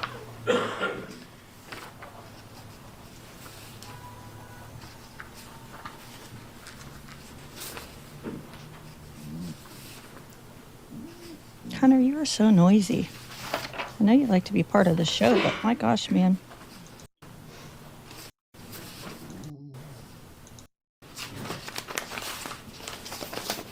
With regard to decorum, I don't expect any responses from anybody. It's been an emotional case. It's been a well-tried case. The lawyers did what they should do. The parties did what they should do.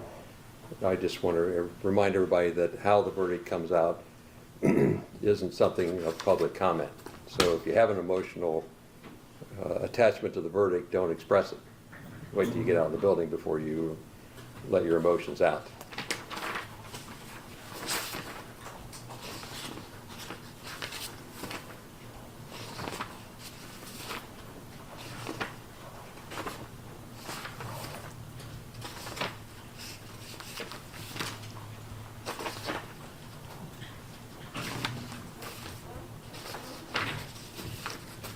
So the verdict forms are properly executed, properly completed. Copies will be made available to the parties.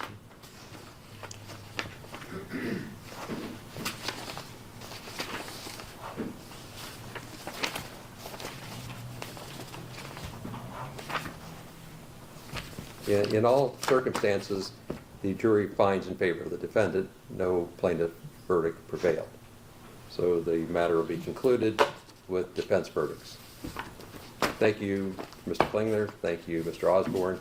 Thank you to the court staff and the Sheriff's Department for security in the building. And we'll go ahead and stand in adjournment. Thank you. You're welcome.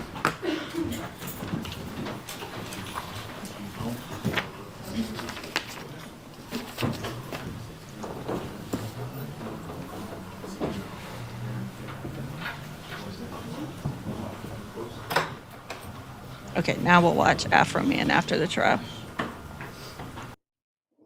If you're trying to stay lean and jacked.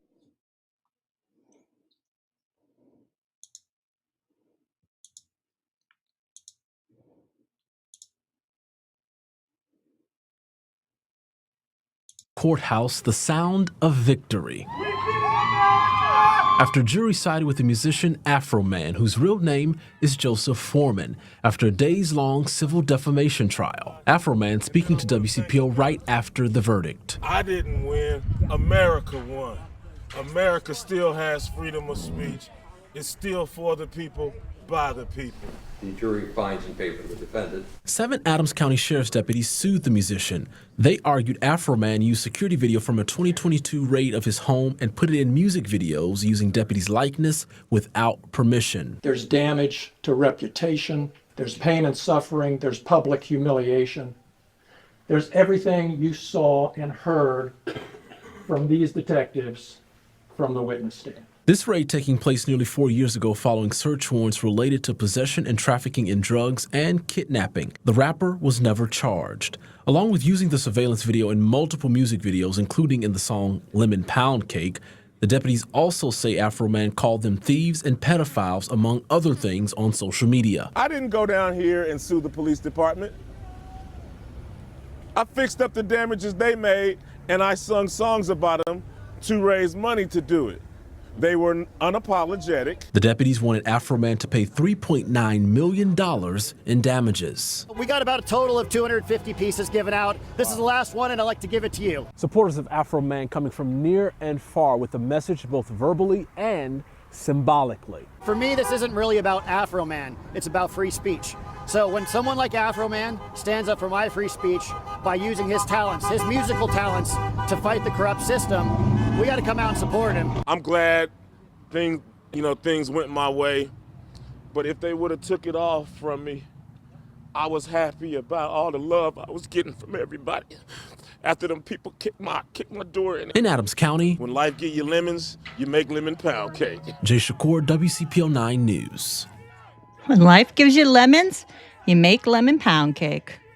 Gotta love this man. Love Outside it. this Adams. I love this guy. He's something else. Yeah. So to wrap it all up, the Afroman trial was part legal drama, part absurdist comedy, part First Amendment test. It reminds everybody that humor can be speech, that being embarrassed by a joke doesn't automatically equal defamation, and that sometimes the most ridiculous cases end up making some of the most serious points about power, privacy, and free expression. So I want to thank everybody, for coming and listening to this. I am doing a deep dive. I've been working on it for a while on Echoplex Media, whose real name is Dave Litton. I had some acquaintance with him before I came over and started doing lives on YouTube. I knew him previous whenever I was on X. I'm doing a dive onto that story, my experiences, and a deep dive into his case. I've been working on that for a while here. So I'll be working on that. That will be live, but I've been working on that among some other things. So look for that coming up. And there's a few other projects I have coming up with a friend. I'm going to be interviewing them. And then we have another project, a series that we're going to work on. So that'll be all upcoming in the future. And I will have all the sourcing like I do as always. This will be linked up on my Patreon, and hopefully it will upload to Twitch this time. It didn't last time. But yeah, it will be everywhere with sourcing. So thank you, everybody. And it'll be on my Spotify as well. It uploaded last time. It did well, uploaded well there. I didn't have any issues. So I will see you all next time. And thank you as always for listening. Bye.